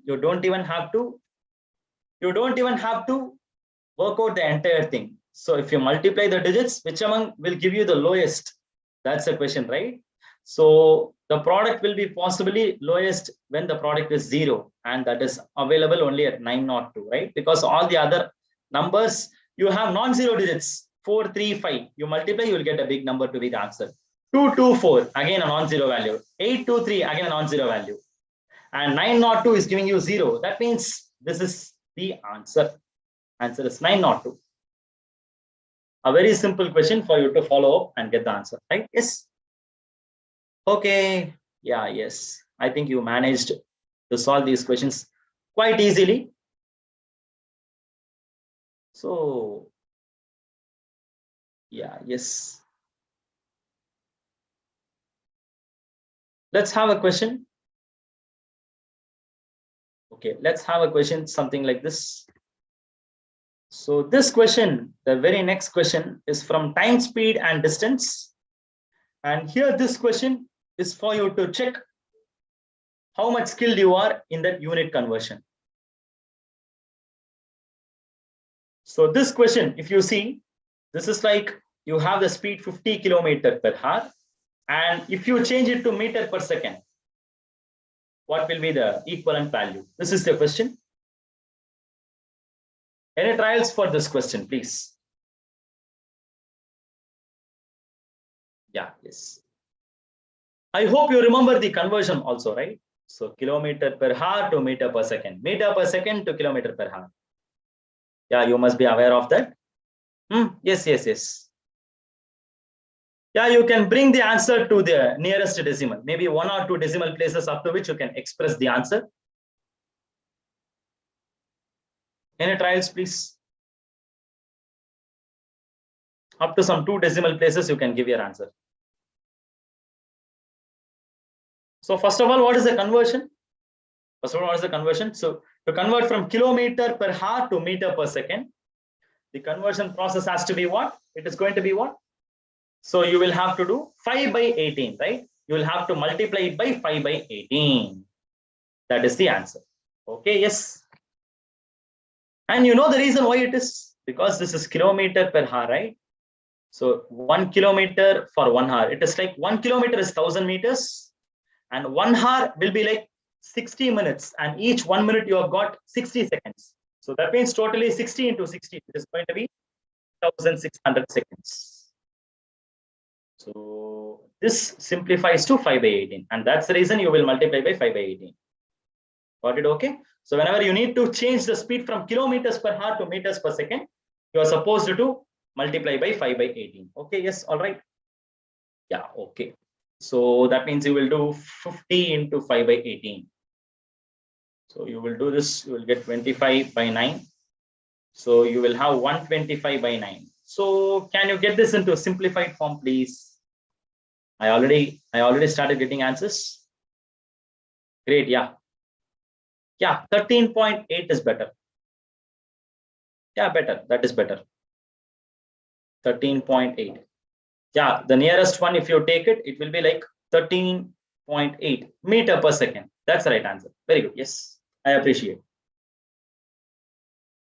Good. Nice to see that. Let's move on to the next question. Any doubts with that? Yeah, please. Any doubts? You're most welcome. And you must also be knowing the reason. That's the reason I'm just giving why it is 5 by 18. That's the reason I'm giving it. And yeah, okay. So like if at all you want to do the reverse thing, if at all you want to change the speed from meters per second to kilometers per hour, you will do 18 by 5. I hope you are aware of that one, right? So once this is 5 by 18, the reverse part will be 18 by 5. Okay, yeah, yes. Okay, fine, yes. So I will give you some other question.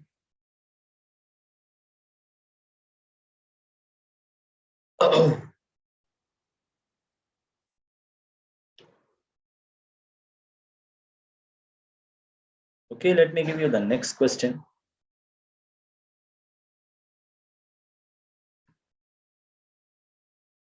So here you have a question.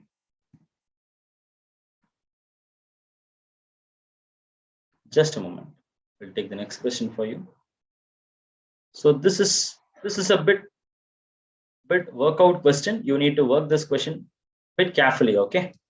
So this is something based on measures and also shapes. Okay. Okay.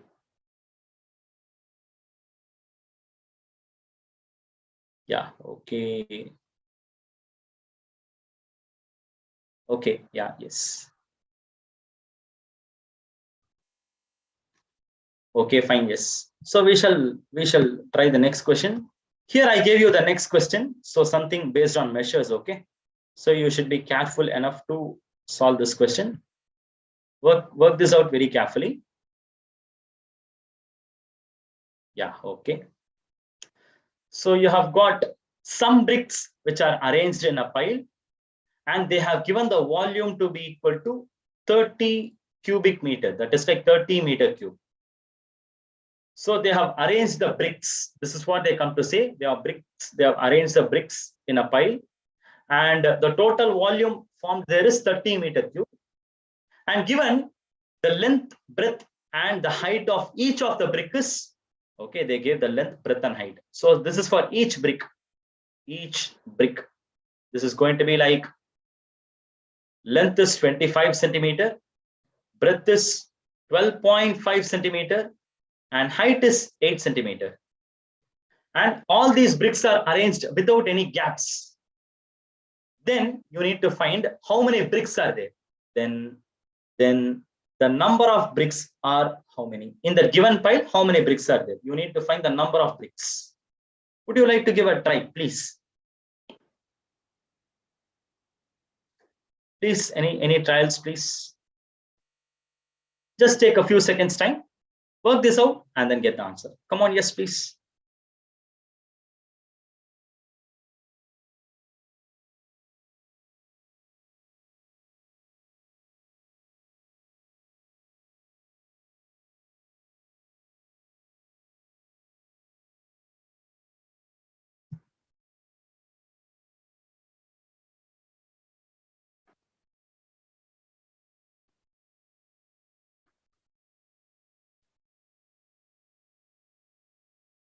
And students, be careful with the units also at the same time. See there the question. In the question, the given volume, the volume is given there in meter cube, whereas the length, breadth, and height of the brick, they are all given in terms of centimeters.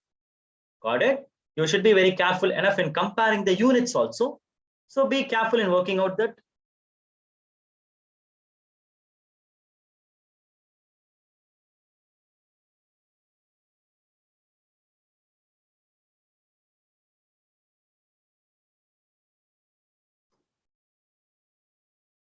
Yeah, shall we work this together? Any other answers? Any answers? You're welcome, please. Let me also check.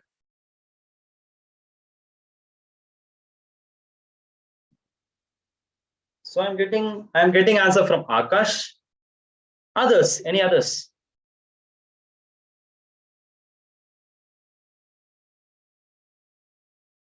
You play with numbers very carefully. That's it. Yeah, anyways, yeah, we'll try it. We'll try it together. No worries. I'll help you with this. Okay. So there are bricks arranged there. So each brick's length, breadth, and height is what is given here. Fine. Okay. All right. Now one thing we have to be careful here. Given the volume is 30 meter cube. This is going to be the total volume there. Is it or not? Total volume is going to be 30 meter cube. This represents the total volume. But this one is giving you the information about one single brick. Got it? Okay, fine, yes. And another thing is, as I mentioned earlier, volume, total volume is given in terms of meter cube, but the measures of each one single brick is given in terms of centimeters. So let's better do something here. We will try to change these as meters. Can you please help me in turning them to meters? What about centimeters to meters? I hope you know 100 centimeter will make 1 meter. Now, can you please help me? 25 centimeter will be how many meters? Anyone, please? I'm getting answers. 25 centimeters will be 25 by 100, right? So which will be 1/4 of a meter. Next is 12.5 centimeter. Breadth is 12.5 centimeter. So 12.5 by 100 will make 1/8 of a meter. Is it or not? It is just simply like 25 by 100. This is simplifying to 1/4. And 12.5 by 100. This simplifies to 1/8. That's what I've written here. Got it? Okay. And last one. Height is 8. They have given height to be 8 centimeters. So what about 8? 8 by 100. 8 by 100 will simplify to 2/25. Is it or not? So 2/25 meter. Now, all the things are given in terms of meters. Now you try to calculate volume of one single brick. Volume of one brick. What about volume of one brick? Volume of one brick would be 1/4 into 1/8 into 2/25. Now remember, the volume what you find now will be in terms of meter cube. Why? What is the reason? Why? Because just now we converted each of the measures to meters, and hence the obtained volume will also be in meter cube only. Got it? Okay, fine. Yes, that's it. Now all we need to do is we need to find the number of bricks there in that pile. Now see here, total is 30. Total volume is 30. So total volume divided by volume of one single brick. I will divide it by volume of one single brick, because 1/4 into 1/8 into 2/25. You simplify this, you will be able to get the answer. And students, you understand why we divide this? Because this stands for the total volume. Okay, we don't know how many bricks are there, But the 30-meter cube represents the volume of all the bricks. So total volume of all the bricks divided by volume of one brick. If I divide it, I will be getting the number of bricks. This is simply like I'm purchasing some chocolates. Okay, I'm purchasing some chocolates. So like I have a total of 80 rupees. I have purchased chocolates. If the cost of one chocolate is 4 rupees, then how many chocolates I have bought? I simply divide 80 by 4. The same thing I do here. That's it. Okay, fine. So 30 divided by this one. So if at all you want to simplify this, you can do it like 30. Bring this denominators to the numerator. So 30. Here this by 4 in the denominator will go to the numerator. Into 4, this one into 8, this one into 25. Divided by, you will only have 1 into 1 into 2, which is 2. So I think now you can simplify and get the answer. Any answers now? Cut this one. This is exactly 2 times. And then you have 30 into 2 into 8 into 25. That's all. This is all you need to do. 60 into 200, which will be 12,000. That's your answer. Finished. So I think many of you gave the correct answer. Yeah, yes. Yeah, of course, you can even represent your answer in terms of decimals. No issues. Decimals also you can do. Yeah. But the thing is, like, once again, I have to do some adjustment to convert. That's the reason I directly took fractions. Any approach is fine. Got it, students?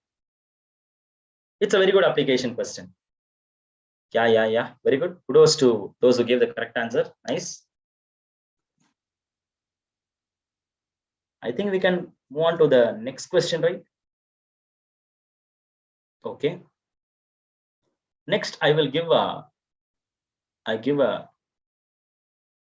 technical question for you to work this out. Let's see how clear you are working this question. Okay. Yeah. Okay. So here you have a question. I think I can come down, right? Can I come down, please? Can I come down? Yeah, okay. Yeah, now here is a question for you.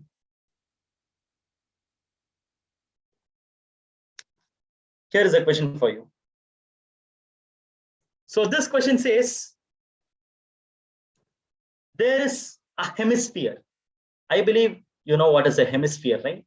A hemisphere is a shape that is obtained by dividing a full sphere into 2 equal parts, 2 equal halves. That is what is a hemisphere. So inside a hemisphere, you are going to fit a cube. You're going to fit a cube inside the hemisphere.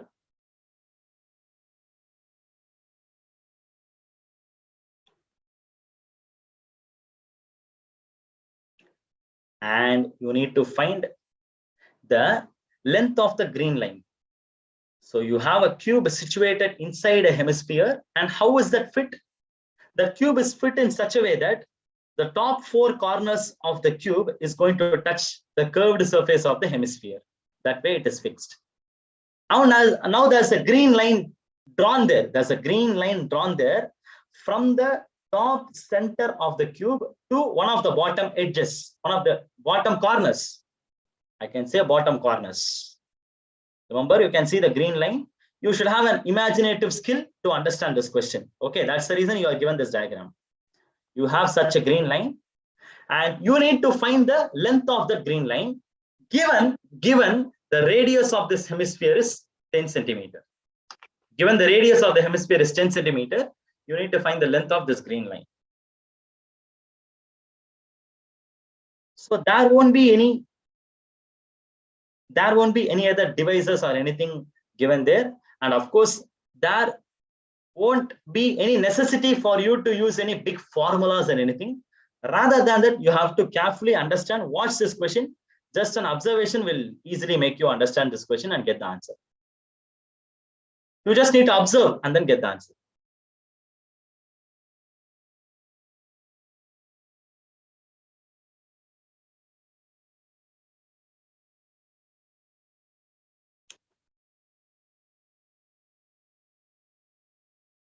Okay, I can see the answers, and also I can get some doubts.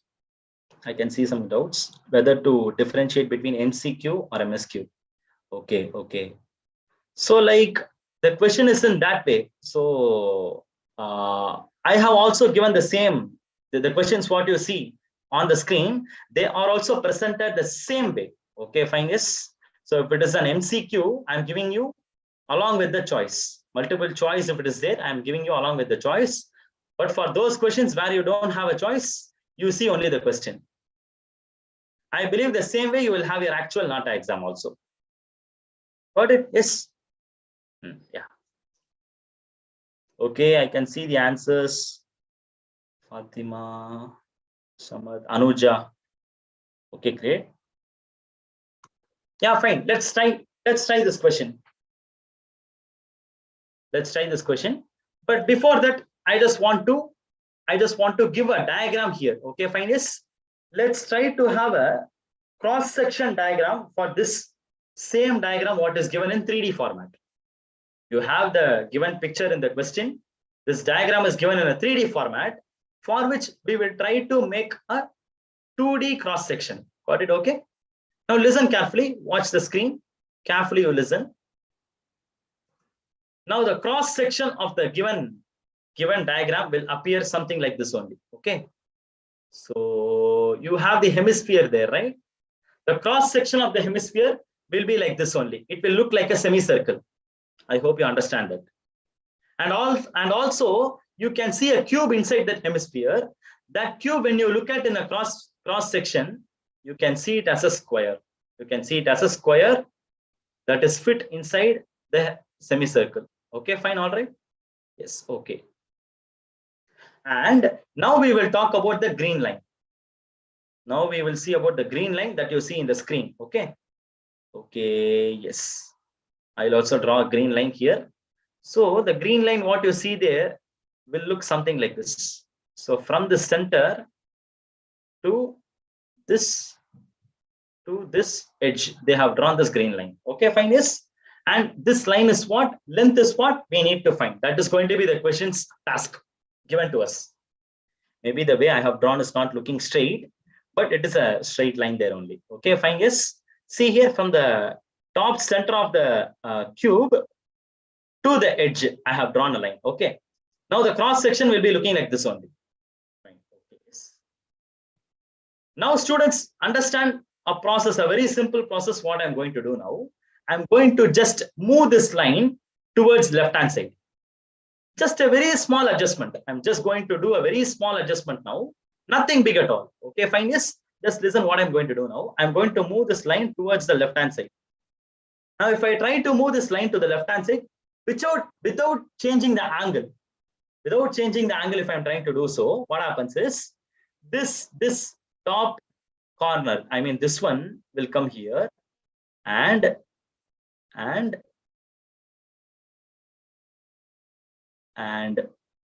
this bottom will come here. You see here now the line after shifting, this is how it looks.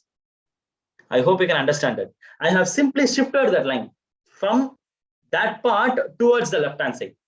Okay, fine, yes. So now what happens is one end of the line will be at the center of the hemisphere and the other end will be touching the curve. And this will be the curved surface area. This is a point on the curved surface area of the hemisphere, as well as this will be at one of the corners of the cube. Got it? Understand? Yeah, okay. I think you can easily visualize what is this pink line. This pink line is nothing but the radius of the hemisphere. Is it or not? This is the radius. This is just the radius, because from center to the surface I have drawn a line. So this will be the radius. Radius is 10 centimeter. That is already there in the question itself. What it is? So if you can do this without disturbance, the line of this green line is still the same 10 centimeter. So the answer is 10 centimeter. That's the answer. Finished. So this is why I told you don't have to make any deeper calculations and all here. It's a very simple idea to understand. You can very easily understand this by the picture itself. Provided you have a good visualization idea, you can easily solve the problem. Okay, understand? Yes. Okay, fine. Yes.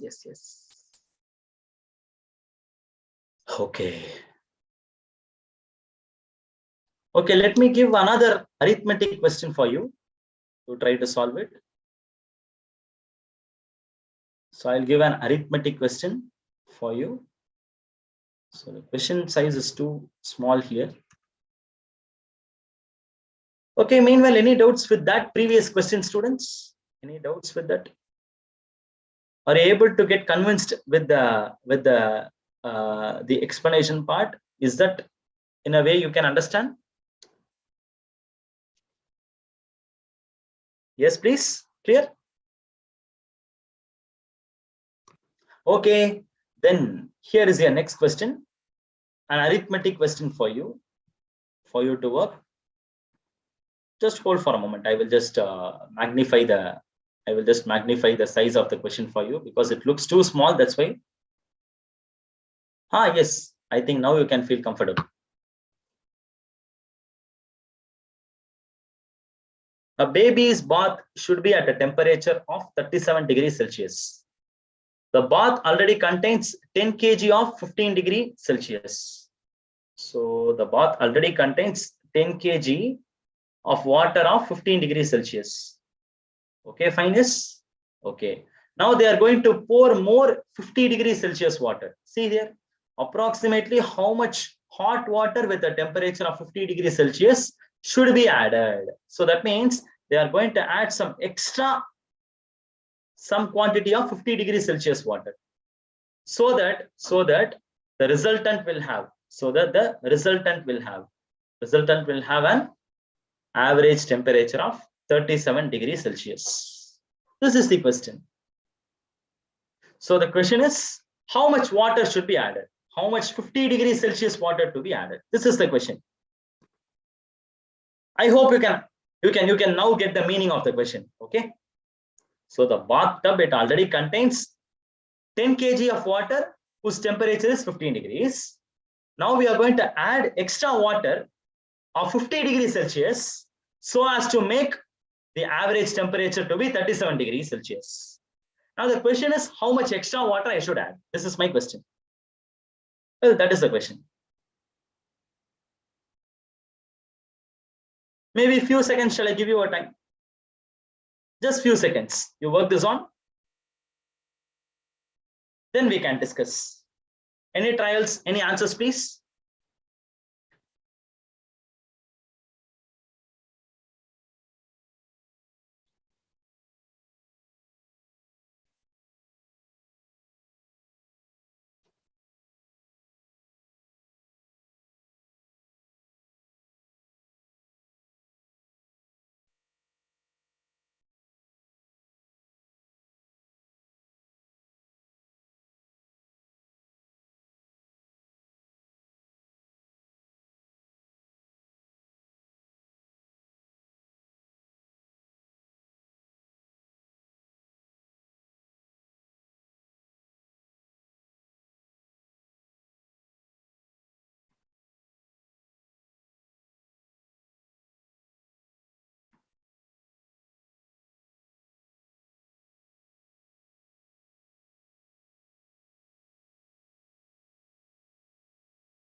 So I'm able to get an answer.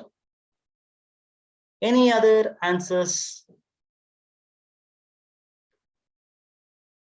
So I will give you a hint.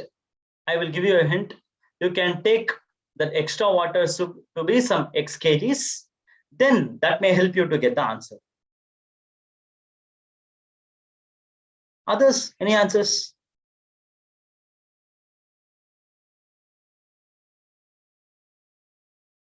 Are you all trying? Yes.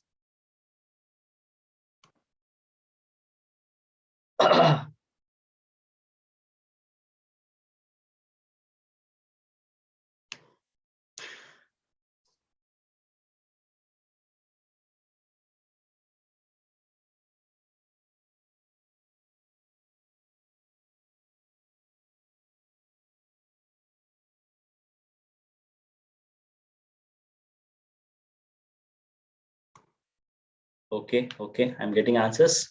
Fine. Okay, yes, we'll work it out. Yeah, let's make it. Let's make it. So we already have 10 kg of 15 degrees Celsius. And now we will assume that we are going to add some extra x kg of 50 degrees Celsius water. Okay, got it? Yes. Fine. Okay. Fine. Okay. Yes. Okay. Okay. That means totally now we have got 10 plus x kg of water. Is it or not? Now the total content of water is going to be, total water content is going to be 10 plus x kg of water. Okay, fine, yes. Now let us calculate the average temperature. Okay, fine, yes. Initially we have 10 kg of 15 degrees Celsius water. So 10 into 15 will give you 150 degree.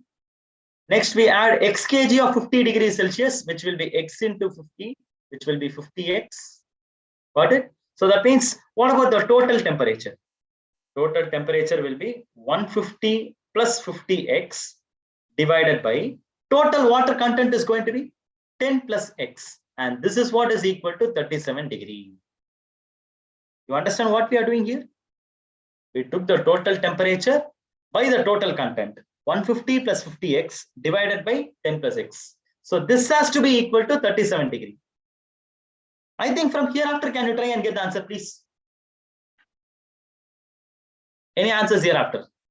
From this one, can you continue and then get the answer, please? Because I have given you a hint also. You can develop from there and then get the answer. Any answers?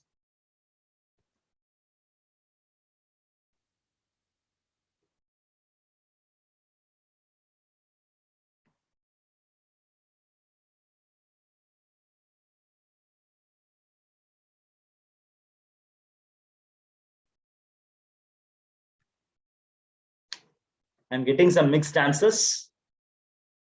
You can get me some approximate answer. You may not get exact integer to be the answer, but you will get your answer approximately. Yeah, you can get your answer up more or less.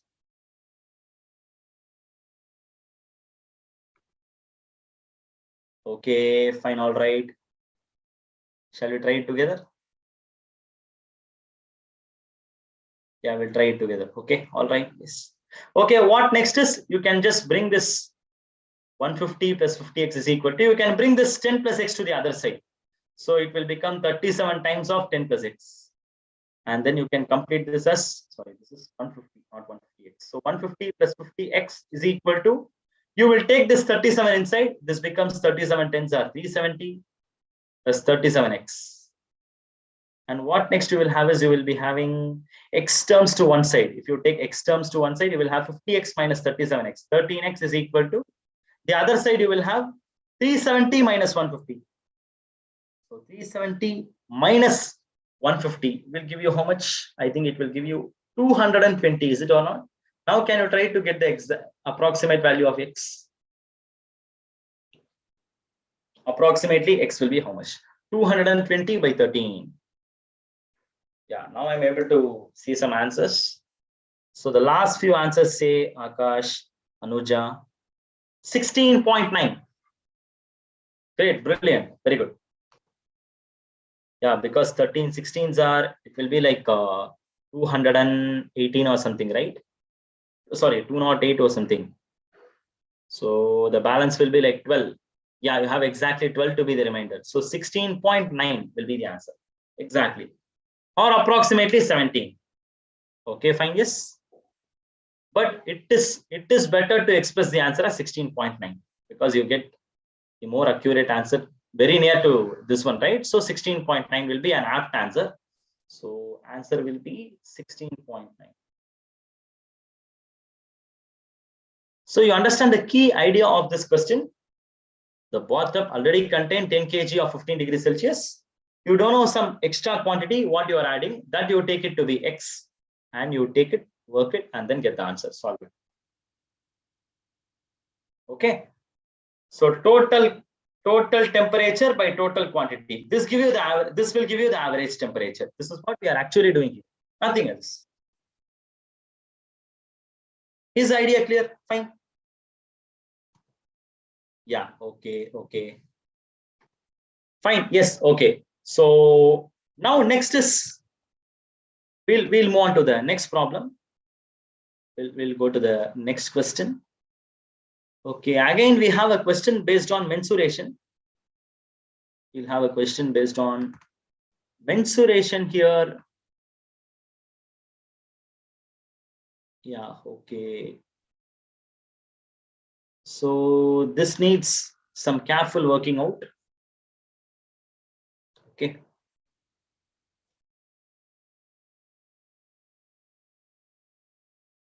Yeah, fine. Yes. Let me come down. I'll take the next question for you. So see the question carefully.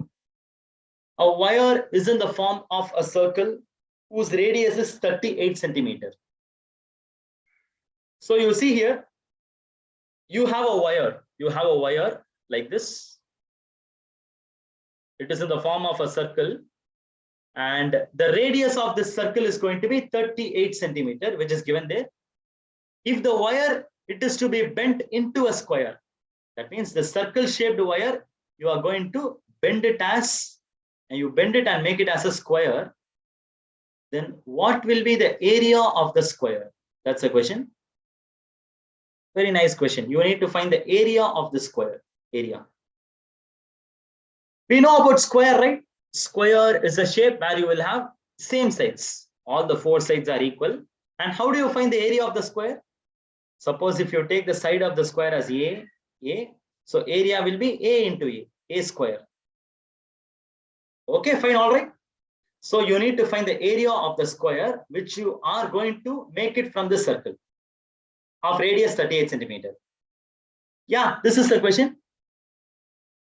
Any answers, please?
Yeah, people.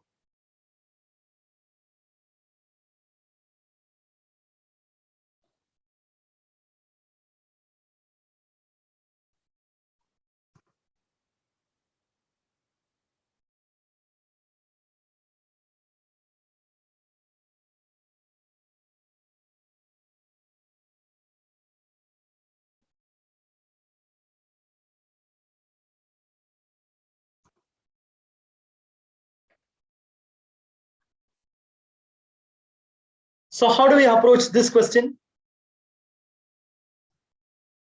Yeah, you see this question.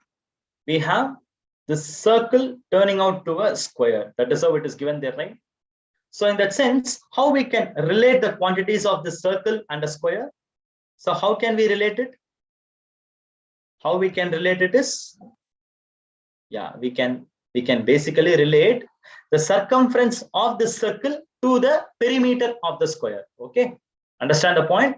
The circumference of the circle will be same as the perimeter of the square. Okay, circumference of circle equals to perimeter of the square. Why is that?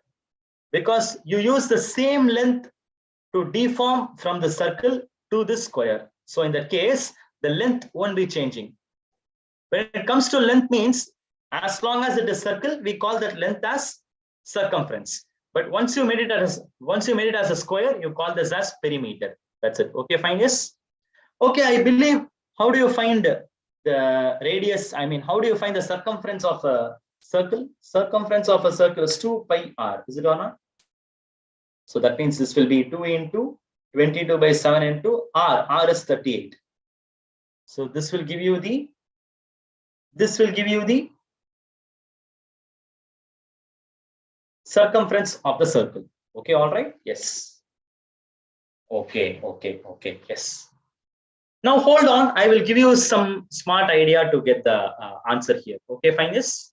Just hold on. So I know that circumference of the circle is 2 into 22 by 7 into 38. Don't immediately try to simplify this. So this is same as the perimeter of the square, right? You know, perimeter of the square is 4a. Got it? Yes. So that means if perimeter is 4a, you try to get the value of a from here itself. Try to get the value of a here itself. A will be nothing but I can cut this 4 with this 2 and 22 11 times exactly. So I will have the value of a to be 11 by 7 into 38. Okay, all right. So a will be 11 by 7 into 38. So we'll try to get the approximate value of a first of all. Okay, up to 1 decimal place we'll try to find. So 11 into, can you try to find what is 38 by 7? 38 by 7. It is not exactly divisible, but still 38 by 7 will be around 5 point, because 7 5s are 35. Balance will be 3, right? Balance will be 3. It is like 30. So 7 4s are 28. So it will be like approximately 5.4. So A will be like 11 into 5.4, which will be 59.4. So this is the value of A. I mean, each side of the square is going to be 59.4. That means the moment you got the area, side of the square to be 59.4, area of the square will be 59.4, the whole square. So can you now compute the answer? Can you now compute the answer? You can get the nearest answer, please. Yeah, something nearest you can get the answer.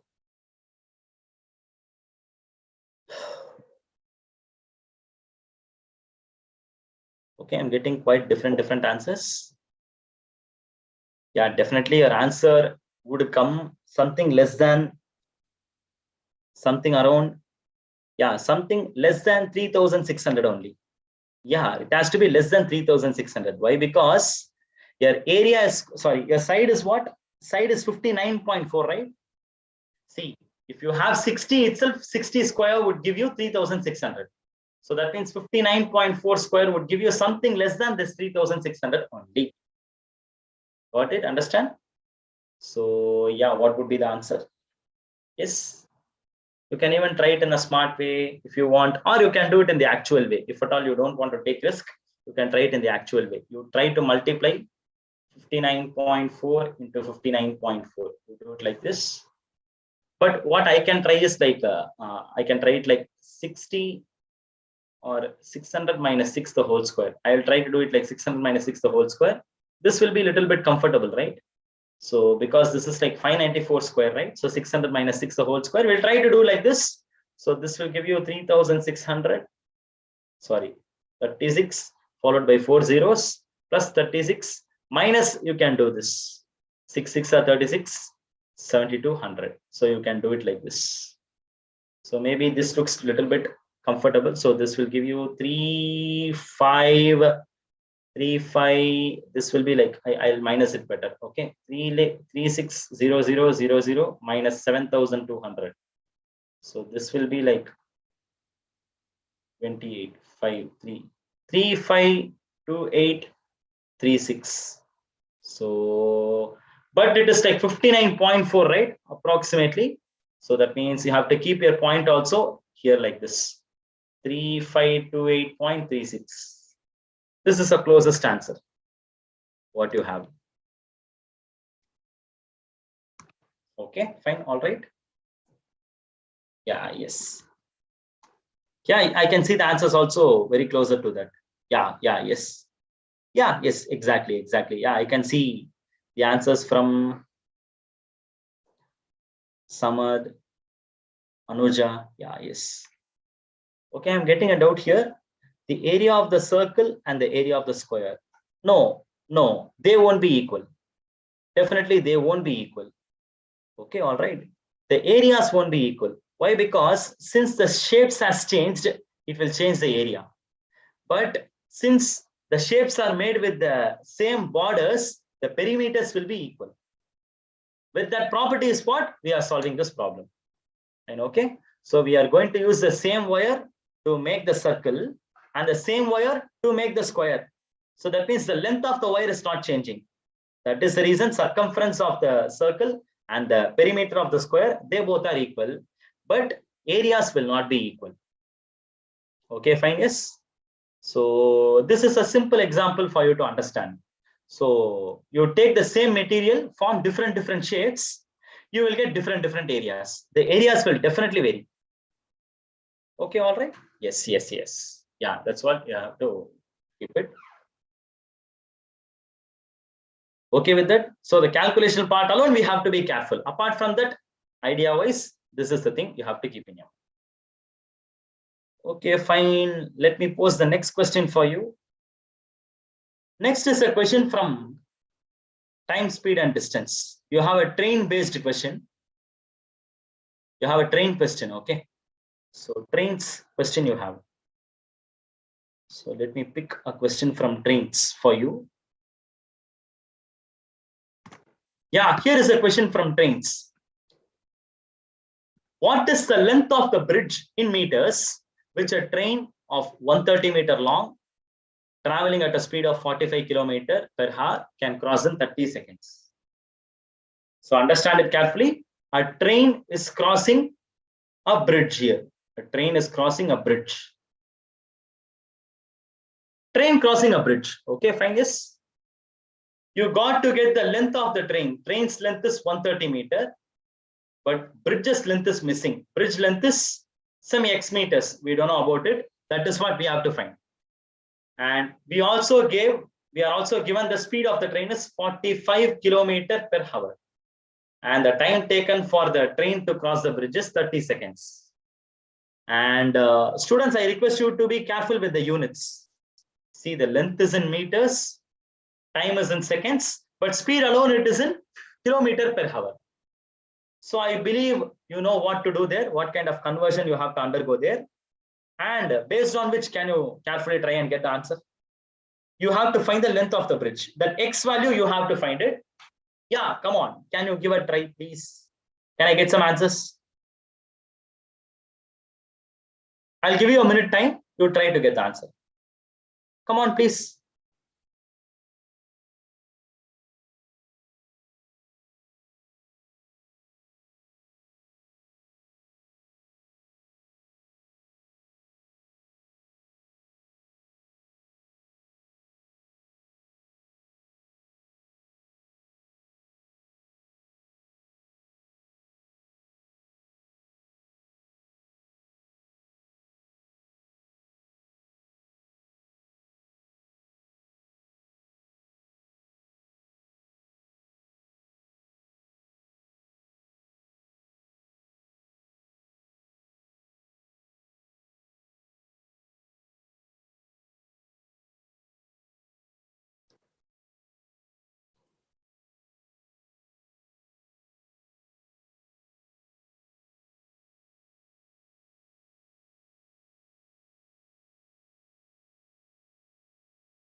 Okay, I'm getting answers. I can see them. Others, any answers?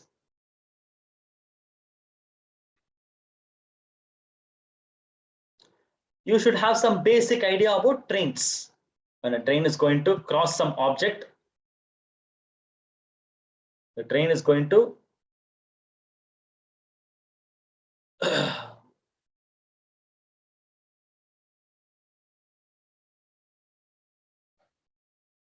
train is going to cross an object. Whenever a train is going to cross a given object, you must be aware of how much distance the train has to travel. Okay, and what should be the speed, everything you should be aware of that. Got it? Understand? Yeah, yes, yes, yes.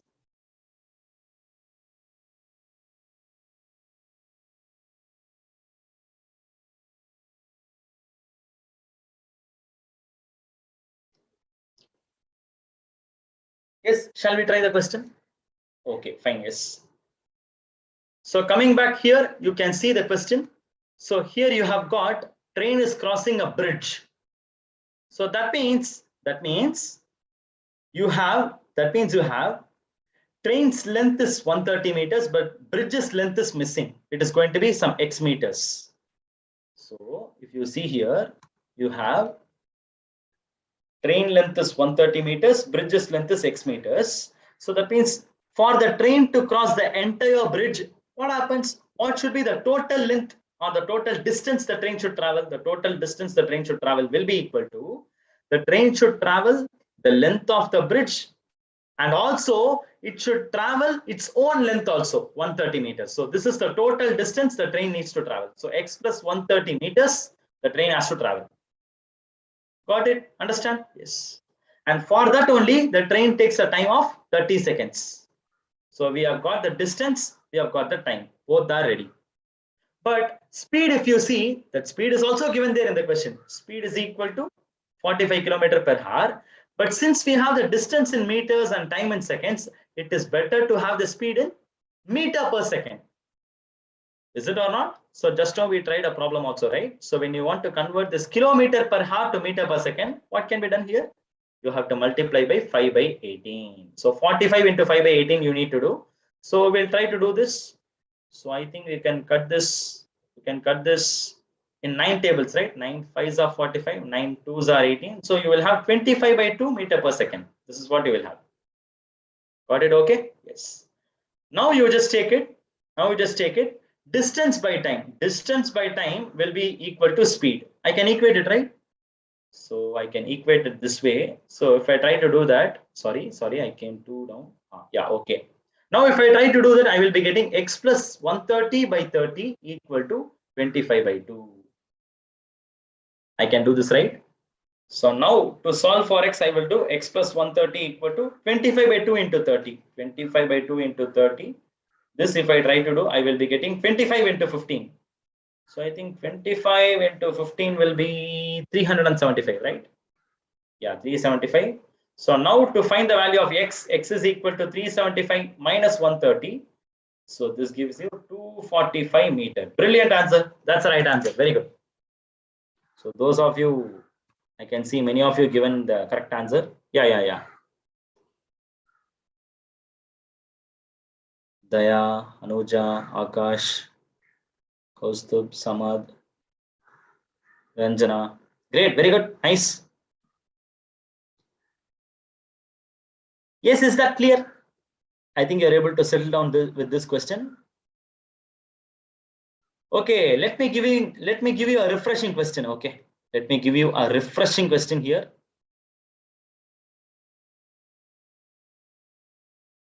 Clear with that? Yes. Yeah, we had more problems here. Yeah, let me just wake your minds. I'll give you another question for you. Can you give a try? Can you try this question, this particular question? Are you okay with that previous question? Okay with that? Please make sure whether you're okay with the previous question. Convinced with that? Yes. Fine. Okay. I'll come back to the new question. Yeah, you can see this new question. Pick the odd man out. Or it is like you have to spot the wrong number here. You have a number series given here. But out of these numbers, there's one number wrongly placed. You have to pick the wrong number here. Can you find out which number is the wrong number? Come on, please. Come on.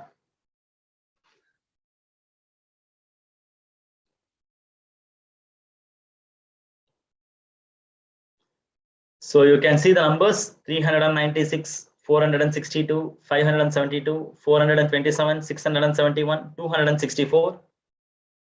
Out of which There is one number wrongly placed. You have to pick that number. Can you try, please? I'm getting an answer from Akash.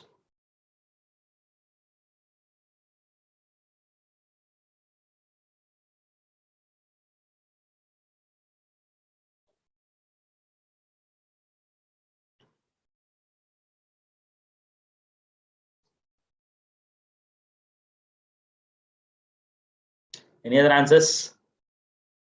And kindly, can you give the logic also? Why is it wrong? Why is that wrong?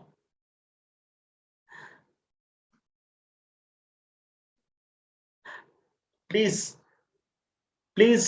give the logic also. Yes, those of you who are trying, give the answer followed by the logic. Any logic behind that? Yes, you can share the logic also. Yes, because you're capable of getting the answer, you must be knowing the logic. Great. I can see a response from Akash. Akash Sajib.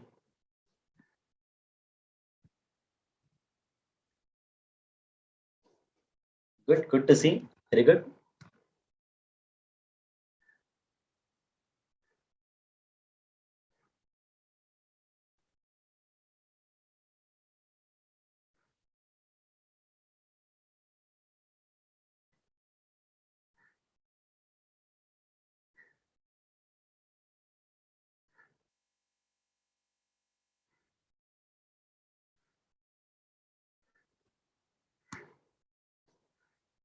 Very good. Very good. Good. Yeah, very good. Very good. So some of you are given the reason also. Very good. I like the way you justified the reason. Good, nice. So it's a very simple thing, right? So see here, you can see the numbers. All these numbers are 3-digit numbers. And if you see one more thing, like you see the number 396, this 3 plus this 6. When you add this 3 plus 6, it will be 9, which is the middle digit. So the 4 plus 2, that gives you 6 middle digit. 5 plus 2 is 7. But it will fail only for this number, 427, because 4 plus 7 will not give you 2. Correct? But here you see 6 plus 1 will be 7, 2 plus 4 will be 6. So for all the other numbers, it is satisfying. But for 427 alone, it is not satisfying. That is the odd number placed here in this sequence. Well, that's it. Very good. Got it? Understand? Yeah. Okay. I don't feel like you will have any problems there. Okay.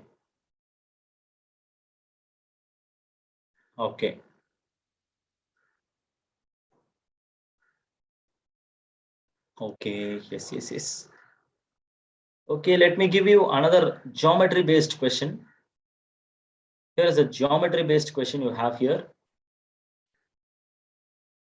Yeah, well, I think you can better try this question.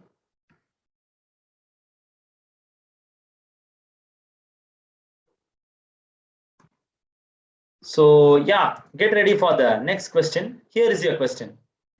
The angle of elevation of a ladder leaning against a wall is 60 degrees. And the foot of the ladder is 4.6 meters away from the wall. What is the length of the ladder?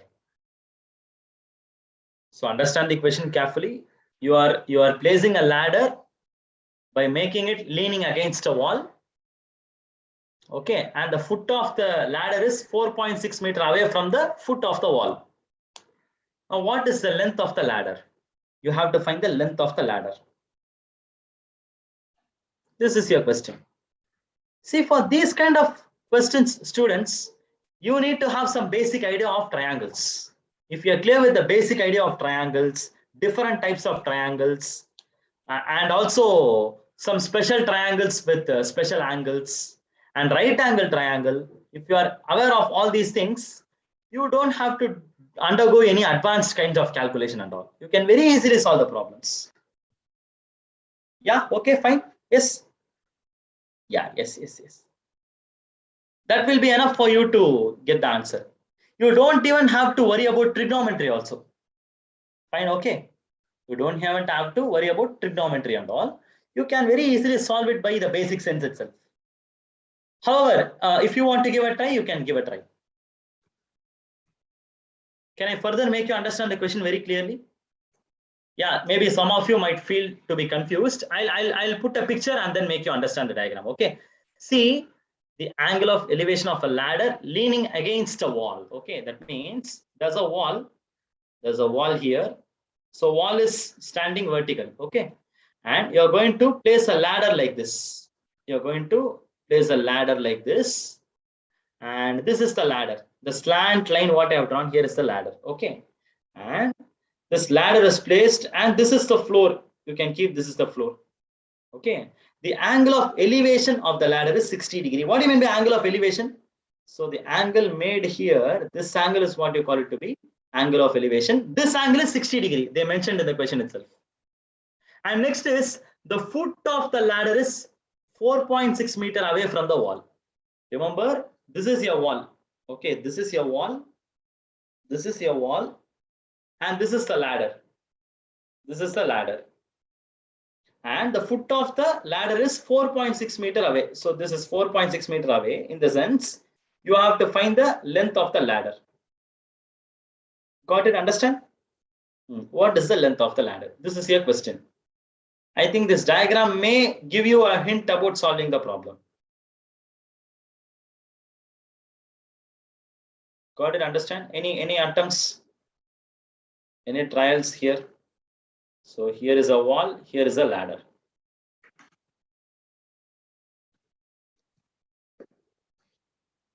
Yeah, I think I can get some answer. Simple. Very good. Very simple.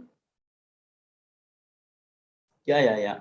Kaustubh, Dayadas, Akash. And I don't know how far I'm pronouncing your names correctly. If at all I'm doing any mistake, my apologies. I'm sorry for that. Yeah, okay. So you need to find the length of the ladder.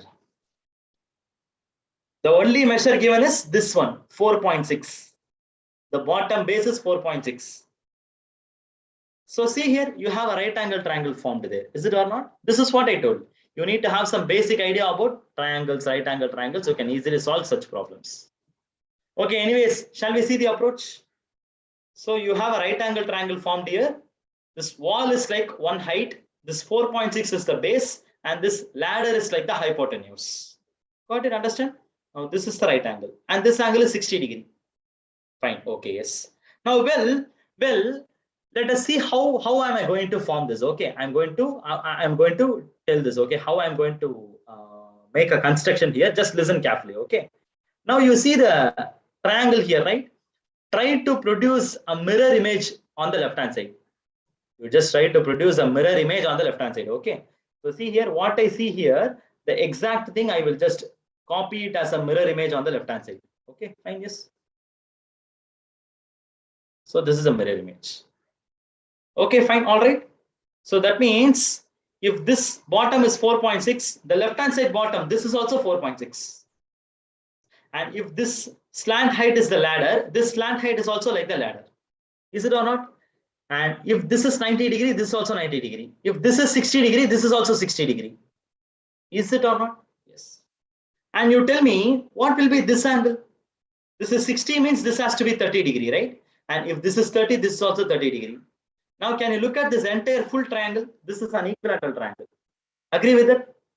Are you able to agree with that, students? You are able to accept that this is an equilateral triangle. Equilateral triangle means all sides are equal. Okay? So that means you have this one to be L, this one to be L, and this is also L only. This is also L only. So what is your L? Can you tell me? 4.6 plus 4.6, which is 9.2. So you can simply calculate the value of L as 2 into 4.6, which will be 9.2. 9.2 meter is the answer. Brilliant. Finish. Able to understand that? Yes. Yeah. Just a mirror image of the triangle is giving you an idea to solve the problem. That's all. Well, that's it. Fine. Okay. So whenever you have a 30, 60, 90 triangle, you can do the same. You can try doing the same. You can get some easy ideas. of how to solve the problem. Okay. Apart from that, I will assure you, apart from that, you don't have to even worry about very deeper formulas and all. Of course, if you know trigonometry, well and fine, that is okay. But it is not necessary that you must be knowing trigonometry formulas. You should use sin theta, tan theta, cos theta. Not necessary. Not necessary at all. You know the basic structure of triangles, basic properties. That's enough for you to solve the problems. Got it, students? Are you okay with the construction what we did here? I just produced a mirror image of what I have on the right hand side. On the left hand side, I produced. So I followed the angles, I followed the numbers, measures, everything I saw. It's easy for me to realize that length is nothing but 9.2. Very simple, that's it. No more formulas, just logical thinking and extension of geometry properties. That's all. Okay. We'll try some kind of another problem.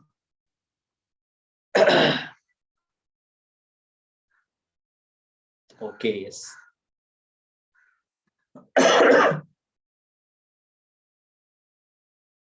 So can you give a try? Here is a question. I want you to give a try here.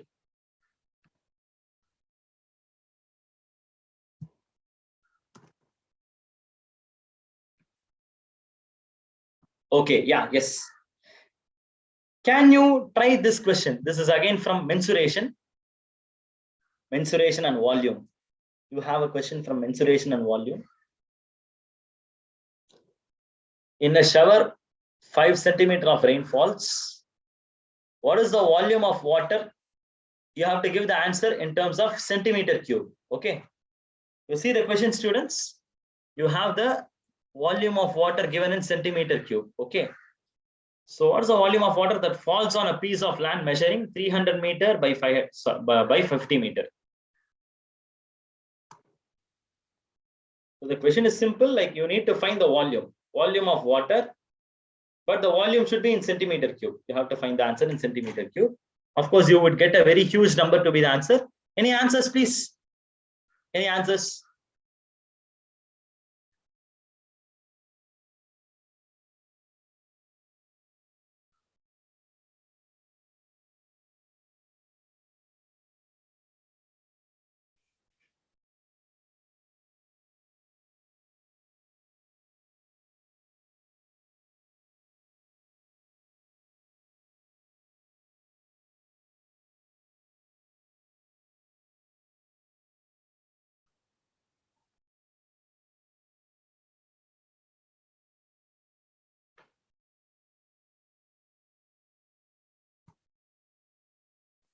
Any answers, please?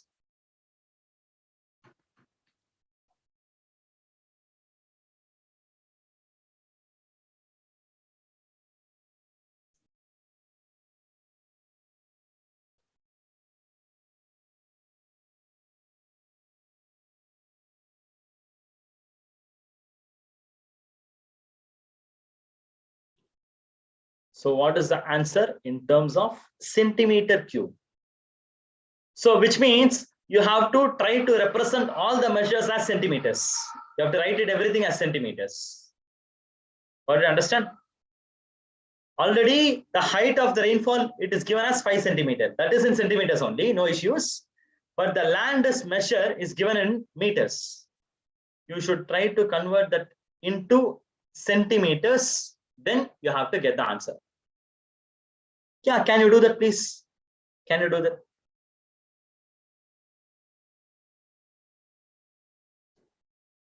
So if you are trying to do that, then you can be successful.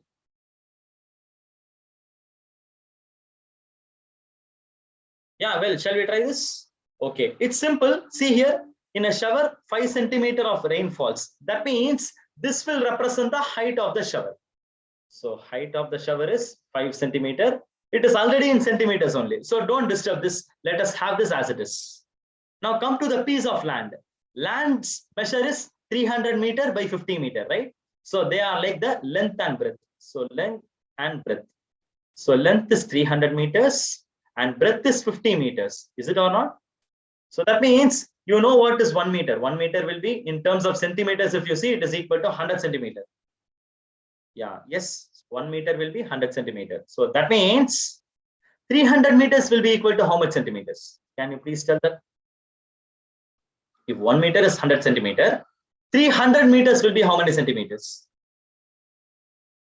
300 meters will become 300 into 100, which will be 30,000 centimeters. Got it? Yes. Same way. Can you convert 50 meter to centimeter? This will be. So 50 meters as centimeters, if you convert, that will become. Yeah. 300 meters will be 30,000 centimeters. 50 meter will be 50 into 100, 5,000 centimeters. That's all. Now you need to find the volume. So volume will be nothing but length into breadth into height, which means 30,000 into 5,000 into 5. Now can you get the grand answer? Yeah, I'll make it once again. Don't worry, I will make it once again. Yeah, some of you may be having some confusions. Yeah, I'll make you understand the question. See, there is a ground. Okay, see, there's a ground actually. So the ground is measure is, this is the ground. We'll have this as the ground. Okay, the ground is measure is 300 meter length and 50 meter breadth. Okay, fine, all right. And there's a rainfall happening in this ground. Rainfall, the height is 5 centimeter. Okay, the height is 5 centimeter. So to find the volume of water occupied in this ground, what I have to do? I have to multiply length into breadth into height. That's all. If I do that, I can easily get the volume. Is it or not? I will simply do length into breadth into height. I will get the volume of the water occupying the ground. But see the question, what is the volume of water in cubic centimeter? So they are asking us to get the answer in terms of centimeter cube. We need to find the answer in terms of centimeter cube. Okay, understand? Fine, yes. So that means what we have to do? We have to change our units also in terms of centimeters. Now height is 5 centimeter, that is in centimeters. No problem with that. We will have that as it is. But length is in meters and breadth is in meters. So I'm converting each of them to centimeter. So if I do that, I'm getting 30,000 centimeter as length, 5,000 centimeter as breadth. Understand? Yeah. So now what happens? You have everything in centimeter. Length is also centimeter, breadth is in centimeter, height is in centimeter. Now you can clearly multiply everything. Shall you multiply? Just multiply the numbers first. 3 into 5 into 5. So this will be 3 5s are 15, 15 5s are 75. And now we can put the zeros. Totally how many zeros are there? 1, 2, 3, 4, 5, 6, 7. 1, 2, 3, 4, 5, 6, 7. So now this volume what we are getting will be in centimeter cube. Accept it. Are you able to accept it? See, this is how they're asking the question itself. That's why. Got it? Understand? Yes. That's all. That's all we do.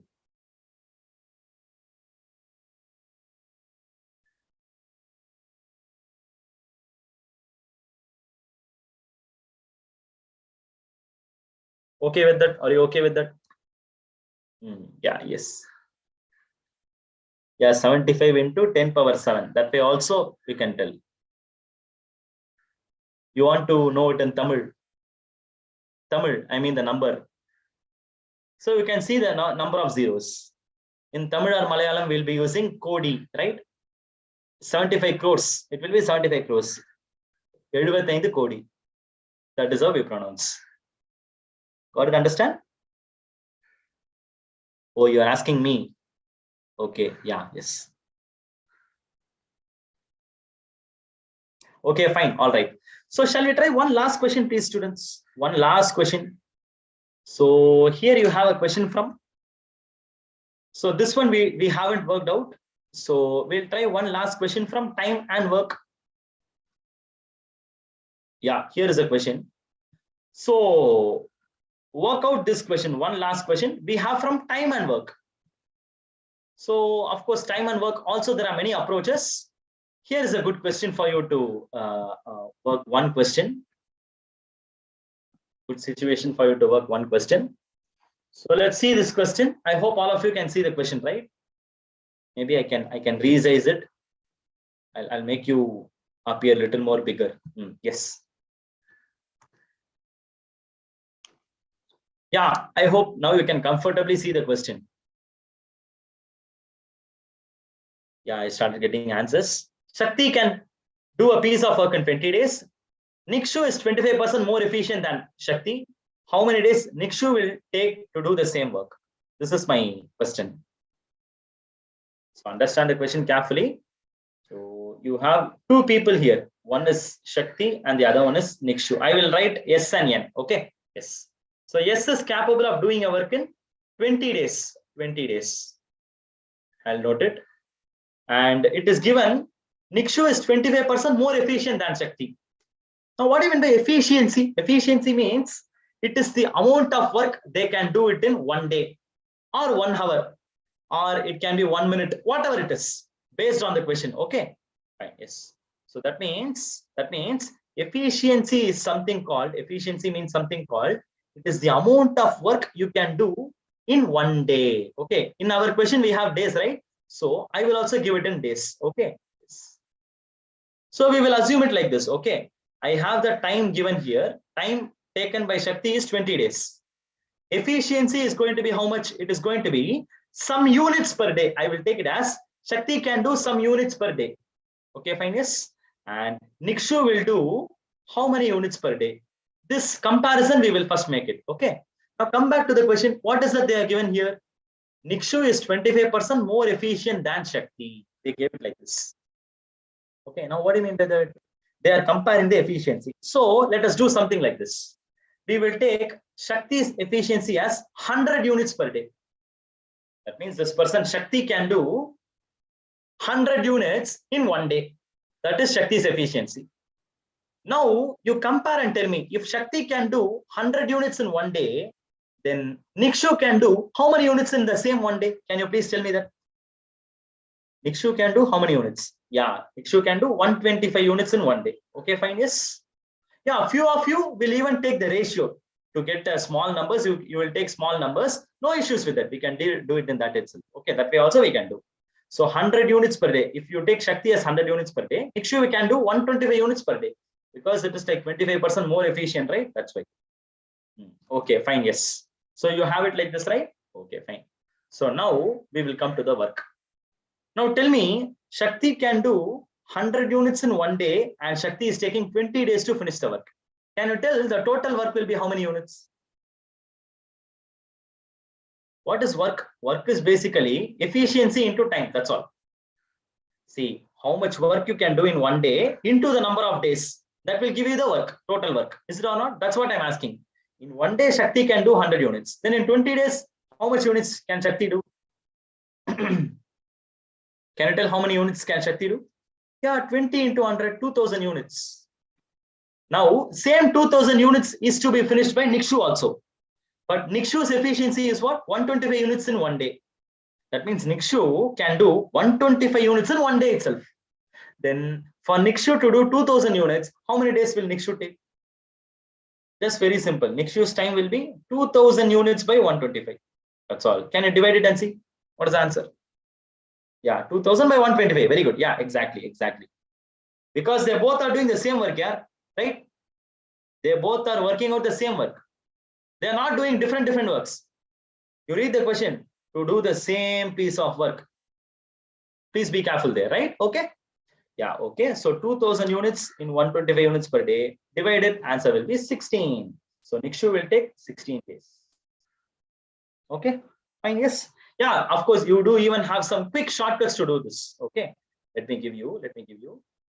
So if you have some basic knowledge of ratios, you can do that. Okay, I will give that also. Okay, see, the moment you got the efficiency, right? Efficiency is 100 units per day for Shakti and 125 units per day for Nikshu, right?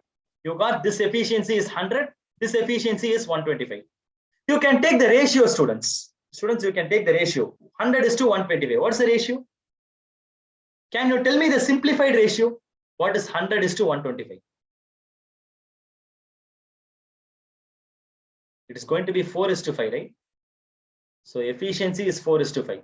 So efficiency ratio is 4:5. Correct? That means if the efficiency ratio is 4:5, then time ratio will be 5:4. Times ratio will be 5:4. Now you can simply compare 5 and 20. This is 5 4s are 20. This days only we have to find it. 4 4s are 16. That's all. 16 will be the answer. Let me repeat one more time. I will tell.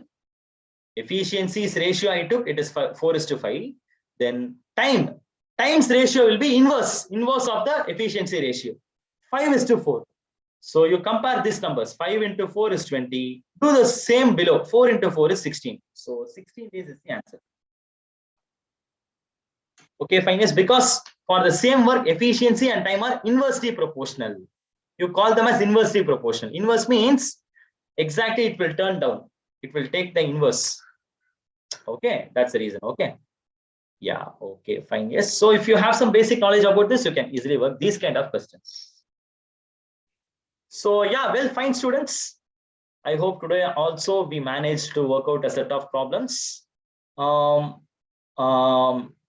Yeah, of course, yeah.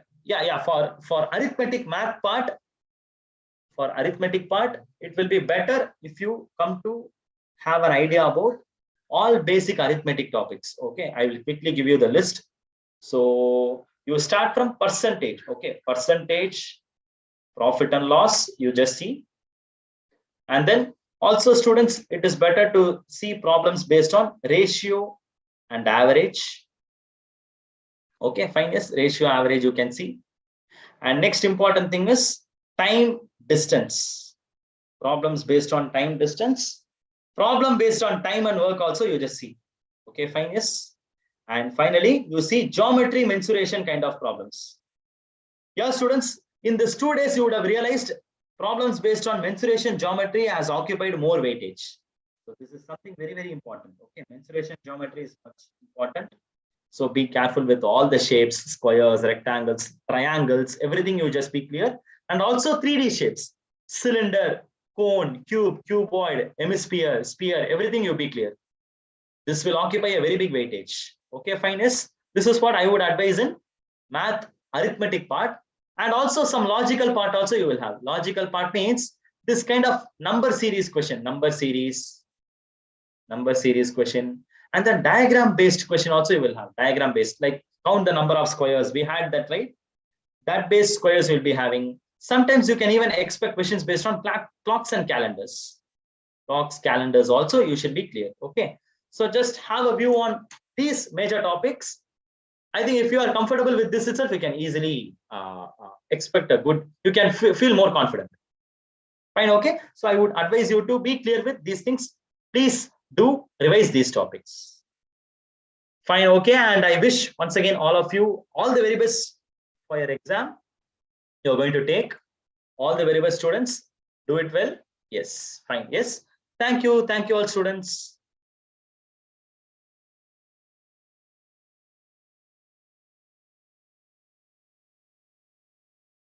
Okay, I still receive some doubts, right? Yes. Yeah, I can. Yes. Yeah, counting the. Okay. Counting surfaces. Yeah. I would advise like you start from some basic shapes. Okay, you start from basic shapes. That will only help you to get some practice. Start from there. Yes. Okay. I'm getting it out from Sanjeev, that one. So start from some basic things. So like cubes, cuboids, from there you will have the surfaces. Okay, so start from there, then that will enhance you to work more. Okay, better I will advise is like don't try to take more advanced questions, start from basic level and then you try to have it. Okay, fine. Yes. Okay, all right. Yes, fine. Yes, once again wishing you all the best. And now Sachin sir will give a roundup. He will be giving you a end note for you for this live session. So over to Sachin sir. So Yes. thank you, sir. Am I audible, sir? Yeah, yes, sir. Yes, sir. You're audible. Okay. I think there are some students also. Yeah, yes. Okay. So thank you, sir. Thank you so much for that wonderful session. Thank you. So guys, so hope you have enjoyed the both session, the color theory, the principle of composition oriented session, as well as the quantitative aptitude, which is these three topics are one among the major topics for NATA examination. So what we will do right now, so I will just go through the kind of question you can expect it in this year's NATA examination. So we are carefully observed and analyzed the last year's NATA examination, NATA question paper, and we have come across some of the major topics which is really important in examination point of view, and we would like to share the details of such topics to you. I hope you will be aware about that kind of topics, but would like to highlight some points. So I would like to share my screen with you guys. So it's a general talk about the examination, the kind of question you can expect. I think you already know, like I mentioned earlier, most of you might know about the kind of pattern, the type of questions you can expect in NATA examination, but it's just a reminder for you for the last minute, how you can expect the kind of question, or how you can expect the kind of topics on or the category of questions, and how will they ask the questions. So that's it. So I would like to also, the live chat is open, so if you are having any kind of doubts, you can just type it on the comment box. So I will just share my screen.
Sorry, I think there was a sound issue.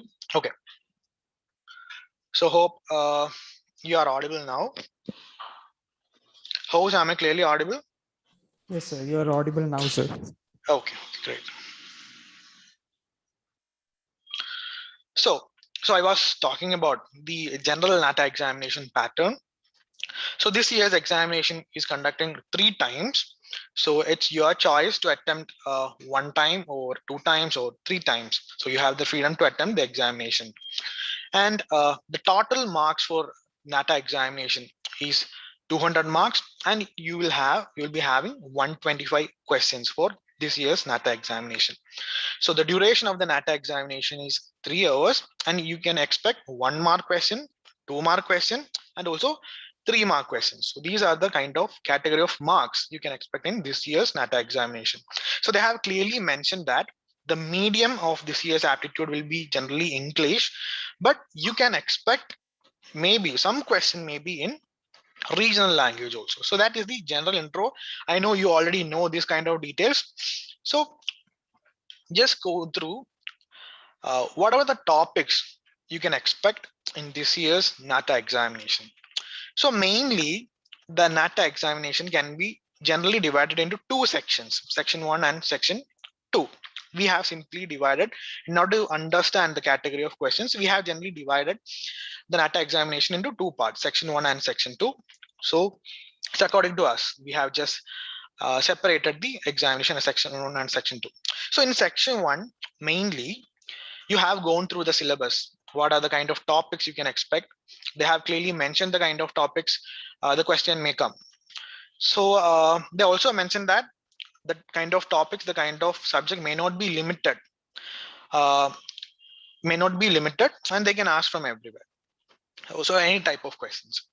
So by analyzing last year's, the 2021 question paper, what we have gone through, we have analyzed that when we consider as a section 1, generally you can expect general physics question, not the +1 +2 physics. Don't not bother about that. They will ask +1 +2 physics question. You need not to worry about that. So general physics, the 10 days general physics question can be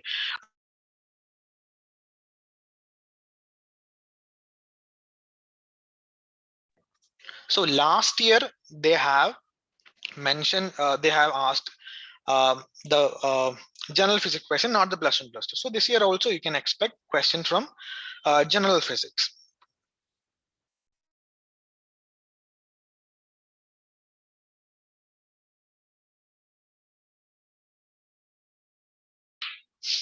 So the next topic you have to mainly concentrate for the NATA preparation is the quantitative aptitude, otherwise the arithmetic aptitude. So in the official notification, they have mentioned about mathematics. Last year also, the students think there will be a question from their +1 +2 mathematics syllabus, but last year there was no single question from your +1 +2 mathematics topic. So instead of that, they have asked the arithmetic, which is the quantitative aptitude question. So this year also we are expecting quantitative aptitude, the arithmetic aptitude question, which Venkateshwaran sir has been handled right now. Okay, so this is also one of the most weightage carrying category of subject, the quantitative aptitude. Generally, you can expect around 10 or 12 questions from quantitative aptitude or reasoning category of questions. Okay, so the next important topic they have clearly mentioned is the geometry question. So it's really important. At least you can expect around 5 to 7 questions from the geometry part. So there may be angle based question, there may be some what area or mensuration related kind of questions. So such kind of question related to geometry can be expected in the geometry section. And also another important topic you have to expect is the language section. And we cannot consider as a small topic the language, because the weightage they have given to the language part last year is little bit high. You can expect around 30 questions from language. So last year section, last year's NATA examination, there were around 25 to 30 questions uh, just from the language part, just from the comprehension part, even from the language part, from the comprehension section, comprehension type of questions has been asked. Around 25 question has been asked. Okay, so that much important is there for language section in the NATA examination. Okay, so language is really important. Comprehension type of question you just have to attempt. You just have to work really well. Okay, so the next kind of topics is the architectural awareness and GK section. Definitely you can expect some good amount of question from the architectural awareness as well as the GK current affairs part. So the next one of the important part is the logical reasoning, otherwise the non-verbal reasoning part. So I think you can expect most of the questions from the majority of the questions from this category, the logical reasoning, which is the image based or figure based question. So any question can be asked from this particular section, the logical reasoning or the non-verbal reasoning section. So I think one of the most mark weightage questions are the logical reasoning. And also puzzles and riddles. You can expect some puzzles and riddles questions also. And another important category of question is the principle of composition and color theory based question. And I think this category of question is asked in the multiple select category of question. I will definitely come into that. So I think these two topics, the principle of composition as well as the color theory, is also one of the important topic for the NATA examination. Okay, so that's all in the section one part. And one among them, the important section is the plan based question. So it comes under the architectural awareness topic.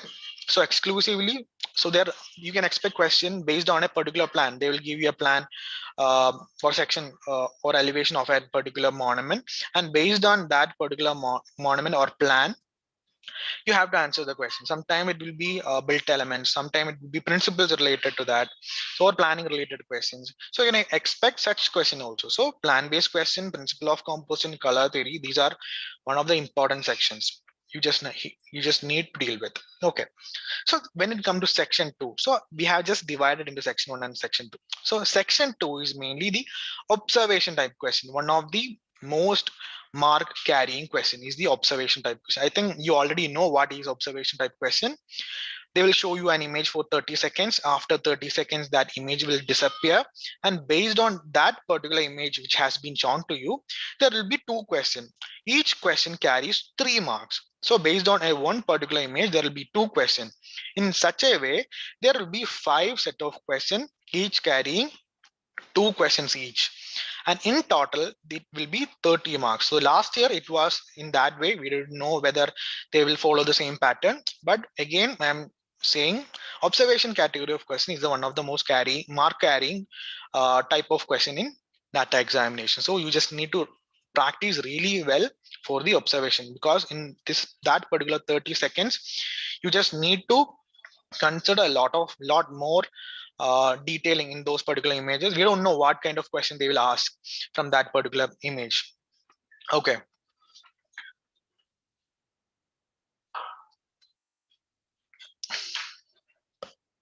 So the next major thing I would like to talk to you is about the type of question you can expect in NATA. I know you already know, but just to give a final output. So that's why I'm talking about the category of questions also. So there are 5 category of questions you can expect in NATA examination. One is MCQ, another MSQ, MFQ, NAQ, and PAQ. So these are the 5 category of questions. And guys, again, I'm just mentioning that if you are having any kind of doubts, please type it on the chat box. If you are having any kind of queries or doubts regarding the pattern of the question or the kind of topics, definitely you can type it on the chat box. Okay, so we will look one by one. So multiple choice question, MCQ. So you already know about MCQ and you might be familiar with the MCQ question. Simple. There'll be one question. There'll be 4 choices for that particular question. There will be choices for the question, and only one among them will be the correct answer. So that is the multiple choice question. Then again, so what kind of question will be asked in MCQ section in NATA? So generally from the past years, usually language type of question, general physics question, some logical and non-verbal reasoning question, architectural awareness, GK, and some observation type questions are asked in this particular category, the MCQ part.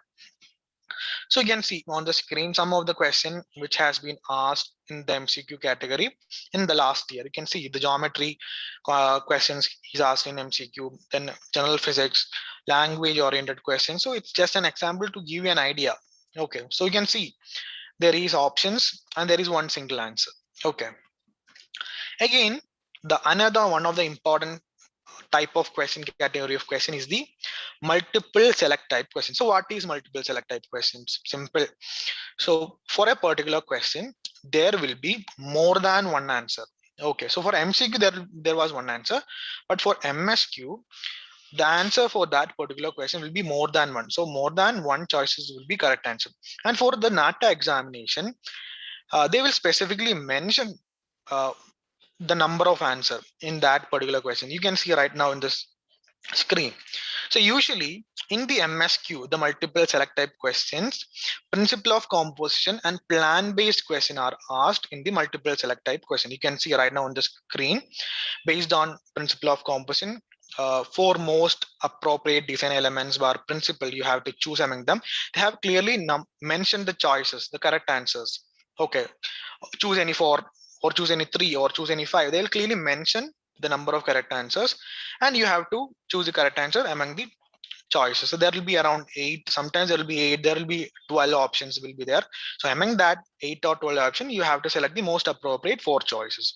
So that is the MSQ part. So generally principle of composition and plan based questions are asked in this category, and around 2 marks. These kind of multiple select question carries 2 marks. Okay. So next, one of the different category of question is the MFQ. Match the following type questions. So here you can see right now on the screen, there is one question like monuments are there. There has been noted as 1, 2, 3, 4, 5, and there are places where it belongs to. Okay, and in the option they have been given us 2 columns like 1, 2, 3, 4, 5, and A, B, C, D, E. You have to choose the correct options from the column, from the right column and as well as the right column. And you have to join the both.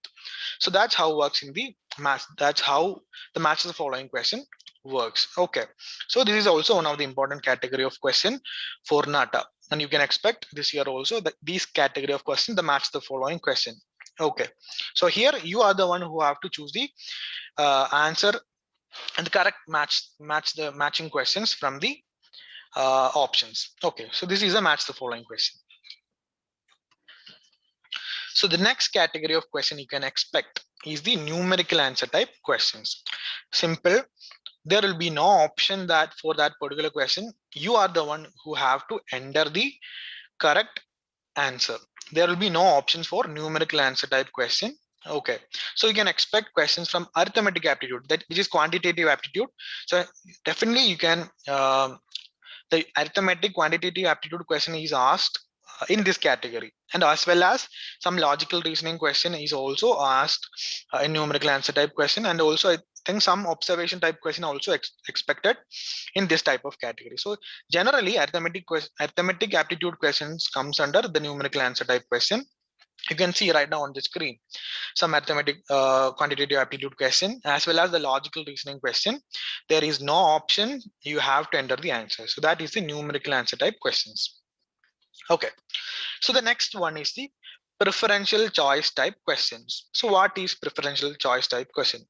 So for this category of question, you can see right now the difference type questions. So here for each option, or for each option there will be different marks allotted. They have allotted different marks for each option. For most appropriate answer, it will be the highest mark. Okay, for example, in this particular question, if option B is the most appropriate answer, you will get the highest mark.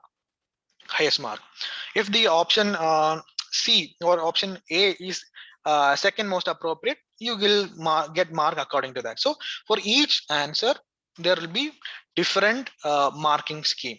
Okay, according to, for the most appropriate answer you will get the highest mark, and there will be one wrong answer also, you will not get any marks for that particular question. So this is the preferential choice type question. You can also expect this category of question in NATA, and they have clearly mentioned in the notification also. Finally, so we have come across the MCQ, then we have come across the MSQ, then MFQ, then NAQ, and finally PCQ. And at last, one of the important part is the observation type of question. So right now you can see these are just example which has been asked in the last year's NATA examination. So you can right now see on the screen. These are two questions. So one question we have just taken this particular two examples to show you in different way they are asking the observation type of question. So for one question, they have just given a scene or an animated scene or parking scenery, and they have asked a question. And another type of observation type question, they have just given a pattern, and based on that pattern they are asking the question. So you just have to clearly observe, and you just have to understand how differently they are asking the observation type of question, not a scene based question, or not only a pattern based question. They are asking different ways. Okay, and I think some questions also include they will give you some stationary objects around, and they can also ask in that way also. So these are some category or type of questions you can analyze. Okay, so basically what is observation type question? They will show you an image for 30 seconds. After 30 seconds the image will disappear. Based on that image there will be two questions, each question carrying 3 marks. So in this manner there will be 5 set, and in total there will be 30 marks question exclusively for observation test. Last year it was 35 set of question. We don't know how they will ask in this year also. Okay, we just have to wait. So here also you can see an example, like there is a park scene, and this image is shown for 30 seconds and the image will disappear, and there has been asked how many benches are there in the park. Okay, so just want to see how you observe this particular scenario. Again, when it comes to the pattern, second question, the pattern question, they have been asked, they have given a pattern and they are just asking how many times the given shape repeat itself. So these are the kind of question they have been asking. So you just have to clearly what observe the kind of things, every detail. We don't know what they ask regarding that particular image. So definitely you just have to take care of this particular kind of question. Okay, so this is the major thing I would like to know. I would like to share with the category of question you just have to deal with. And finally, the NATA examination is out of 200. So what will be the outcome? So this year's the qualifying marks is 70. Then the notification itself, they have clearly mentioned about that. So in order to qualify the NATA examination, you just have to score more than 70 marks. So 70 is the cutoff. You have to score 70, at least 70, in order to qualify for this year's NATA examination. So please keep it in that mind. And also, if you are liking the contents in our YouTube channel, please subscribe our YouTube channel. We will come up with more updated contents, and as well as discussion, this kind of sprint session, more quiz series. So definitely we will come up with more informative contents. So if you have not yet subscribed THiNC and Store Design YouTube channel, please subscribe it. Okay, and also hit the bell icon for the latest notification also. And guys, tomorrow is the examination, first session, so don't panic. Do your best. So that's it's all about. The examination will be very easier or in a medium or harder, so it doesn't matter. Give your best shot. So that's the main thing. Okay. So that's the major thing I would like to share with you. So if you are having any kind of doubt, please ask. Any doubts? So I'll just wait. If you have any kind of doubts, definitely you can ask. And also THiNC and Store Designs latest crash batches has been starting from 13 June onwards. And we have both, for there are upcoming NATA and JEE examination also. So targeting on that particular examination, we are starting our new batches for NATA and JEE paper to crash batches. And the next batch is starting from 13th June onwards. So if you need more related what queries related to that particular batch, definitely you can call on the number which has been mentioned, which is 8086 111 number, and you can definitely go with that. So any queries, guys? So definitely we just have to wind up the session. Hope you have no more doubts. So if any kind of doubts, please type it on the chat box. And also we have a very lively Telegram channel also. For more updates, you can also join our Telegram channel also. Also, the link for the Telegram channel is in the description. So you can join the Telegram channel via that link. And yes, so I think finally, if you are having any queries or doubt, definitely you can type it on the chat box, guys. So that's it for now. So everyone, don't panic, be confident. Attend the examination with your maximum and give it to your maximum. So that's all enough. So that's it from our side, from THiNC and Store Design side. So hope the session was useful for your last minute preparations. Okay, so thank you everyone. So we also in the upcoming days, we also come up with the latest updation about analysis video on the examinations as well. So that's it from our side. So thank you everyone. Hope you are having no more doubts. So if you are having any queries, please comment it on the chat box. And also do subscribe our channel. If you have not yet subscribe our channel, please subscribe our channel. So that's from our side. So thank you so much, and all the best.